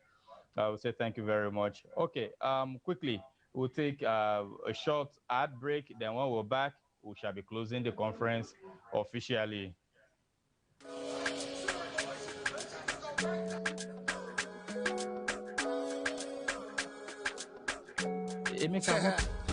Mom, see, used to tell me after dinner time story how they used to chop life at the one bed parties. Chicken curry sauce, my mom is the boss. We can never have enough of party to love. But these days, all we see is just concoction. Like we got smacked in the head and got concussion. No more daily treats, no more Sunday best. Is this what you eat? My God, why settle for less? It's high time, everybody gotta live it up. Maggie chickens in the kitchen, everybody season up. Mouth watering, lips smacking, finger licking. Didn't I tell you every meal tastes like chicken? Spice up every meal, don't let them taste the same. Cause Maggie chicken is making chicken great again. Just know one thing, just know I really, really love it. When you cook with Maggie chicken, you better just know one thing, just know I really, really love it. When you cook with Maggie chicken, Welcome back. It's been a very great time with you all this while. Remember, my name is Romain Georgiani. I would like to invite the last, someone will say speaker, but it's not the speaker. He is the publisher of the Pride magazine Nigeria. I introduce to you no other person other than the publisher, Chief Charles I am Oshigwe.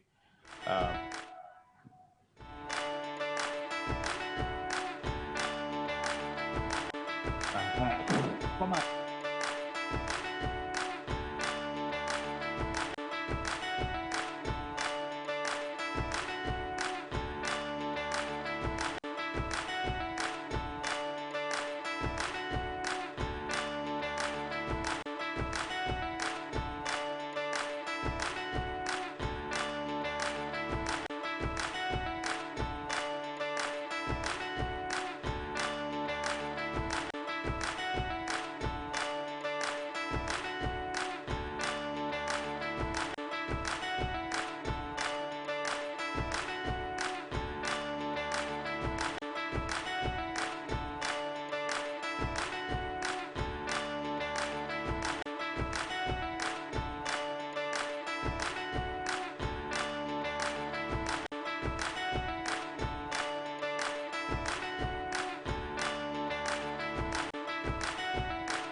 Good afternoon, everyone. It's been quite an afternoon. We started this program since 11 a.m. and now we are drawing to a close. Mine is a simple one. It's to thank everybody from the chairperson, Mrs. Ngova Yambe Wankwo. You have been excellent in your presentation and chairing of this occasion. We are very grateful and thankful for your participation. We want to thank all our speakers, Mrs. Angela Mowa, Dr. Yekami, Dr. Stella Kavila, Dr. Sonny Phillips, Dr. Grace Okudo, Mrs. Phoebe Dami Osolo. I have listened, I paid attention, I learned a great deal from all your presentations. And I hope our delegates who have stayed tuned throughout this afternoon, despite the challenges of data, that they have gained, as I have gained from the presentations of our speakers. I thank our delegates. I thank our MC, who has been quite up to the game. I also thank all our sponsors, without whom we would not have been able to hold this program. To do an online presentation of the 2020 Pride Women Conference as a virtual event has been quite challenging. All our previous events have been live, in person, people present, but COVID-19 has brought in a new world, which none of us envisaged during the course of 2019.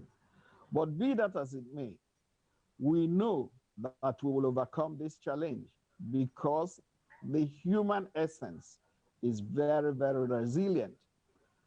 Our sponsors, you are numerous and we thank you. Flour Mills, Stanbic BTC, Intercontinental Distillers, Valletta, Etango, Mocha Foams, Aladano, Bold, Biloxi Biscuits, Coca-Cola, Dallas Cosmetics, FCMB, Just Right, Second Coming, May and Baker, Malta Guinness, Nestle, Maggi, all our sponsors. We also want to thank all our media partners for their participation. Our technical crew, you have been up to it. We thank you as well. So, looking forward to 2021, our prayer is that we will all gather for the 5th edition of the Pride Women Conference in person, interacting with one another, being able to hug one another, being able to felicitate, because this is a human need. And we trust God to put behind this COVID challenge from the whole world in the name of His majesty and His power. So thank you all. Our delegates, we thank you. Our sponsors, we thank you. Our speakers, we thank you. Our chairperson, we thank you. Thank you, and God bless us all. So,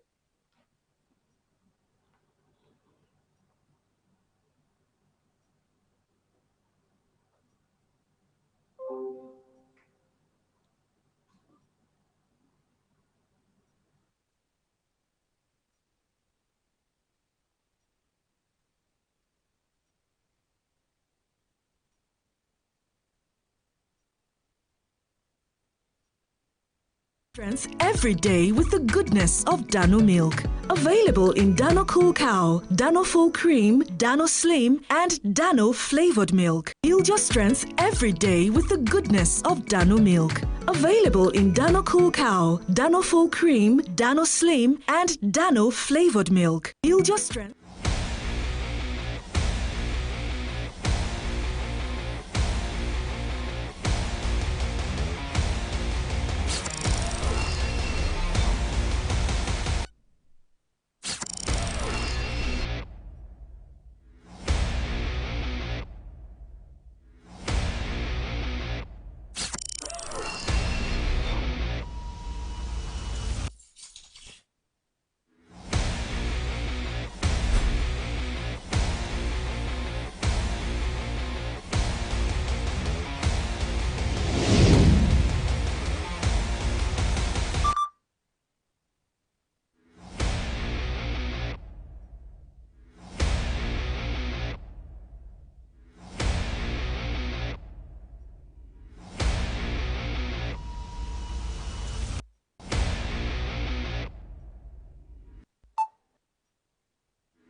Over the past 1 year, we have seen the impact of what She Ventures has done for a number of women businesses.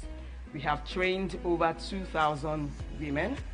We have helped women businesses scale up beyond the levels they thought they could achieve.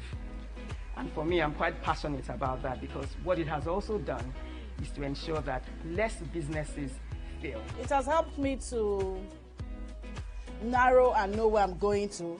From where, even though I've been in business for 8 years, I was able to birth my foods array, bring it out from Bankable Options, which was my mother company, and I was able to register it, and now it has its own corporate account with FCMB. I got that idea and training from the mentorship program, and the mentorship program came free. All we needed to do was just to attend. Over the past 1 year, we have seen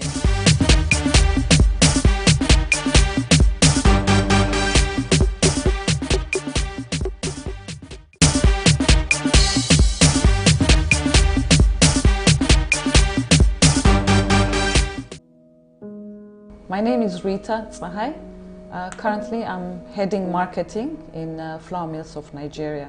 So within marketing, I head the brand building activity. I also am responsible for the research and development, which is the entire innovation segment. Every day is different.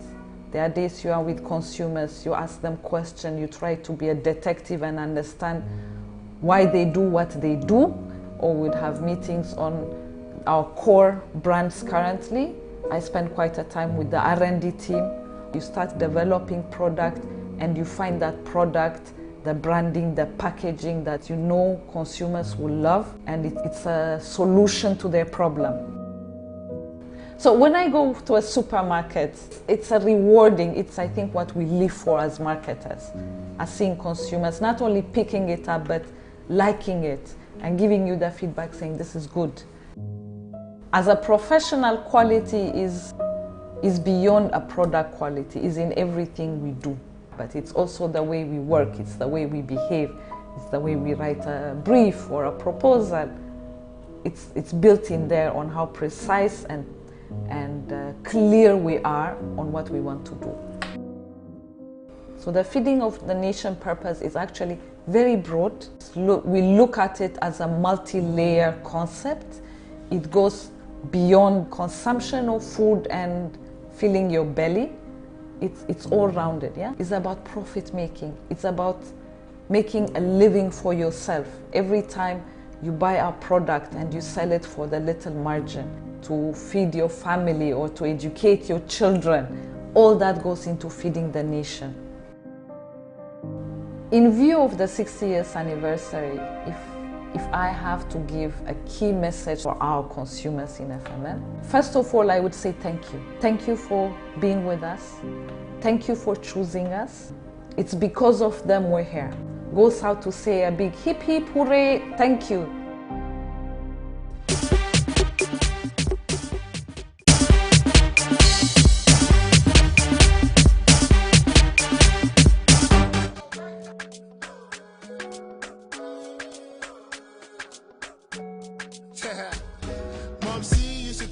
Dinner time story how they used to chop life at your one bad parties. Chicken curry sauce, mama is the boss. You can never have enough of party to love. But these days all we see is just concoction. Like we got smacked in the head and got concussion. No more daily treats, no more Sunday best. Is this what you eat? My God, why settle for less? It's night time, everybody gotta live it up. Maggie chickens in the kitchen, everybody season up. Mouth watering, lips smacking, finger licking. Didn't I tell you every meal tastes like chicken? Spice up every meal, don't let them taste the same. Cause Maggie chicken is making chicken great again. Just know one thing, just know I really, really love it.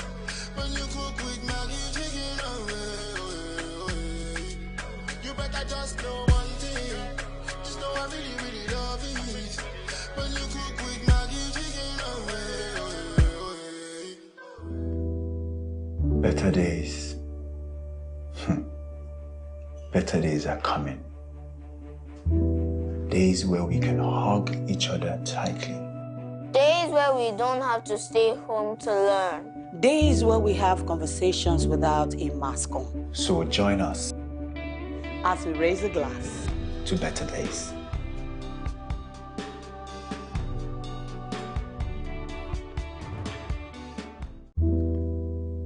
Better days.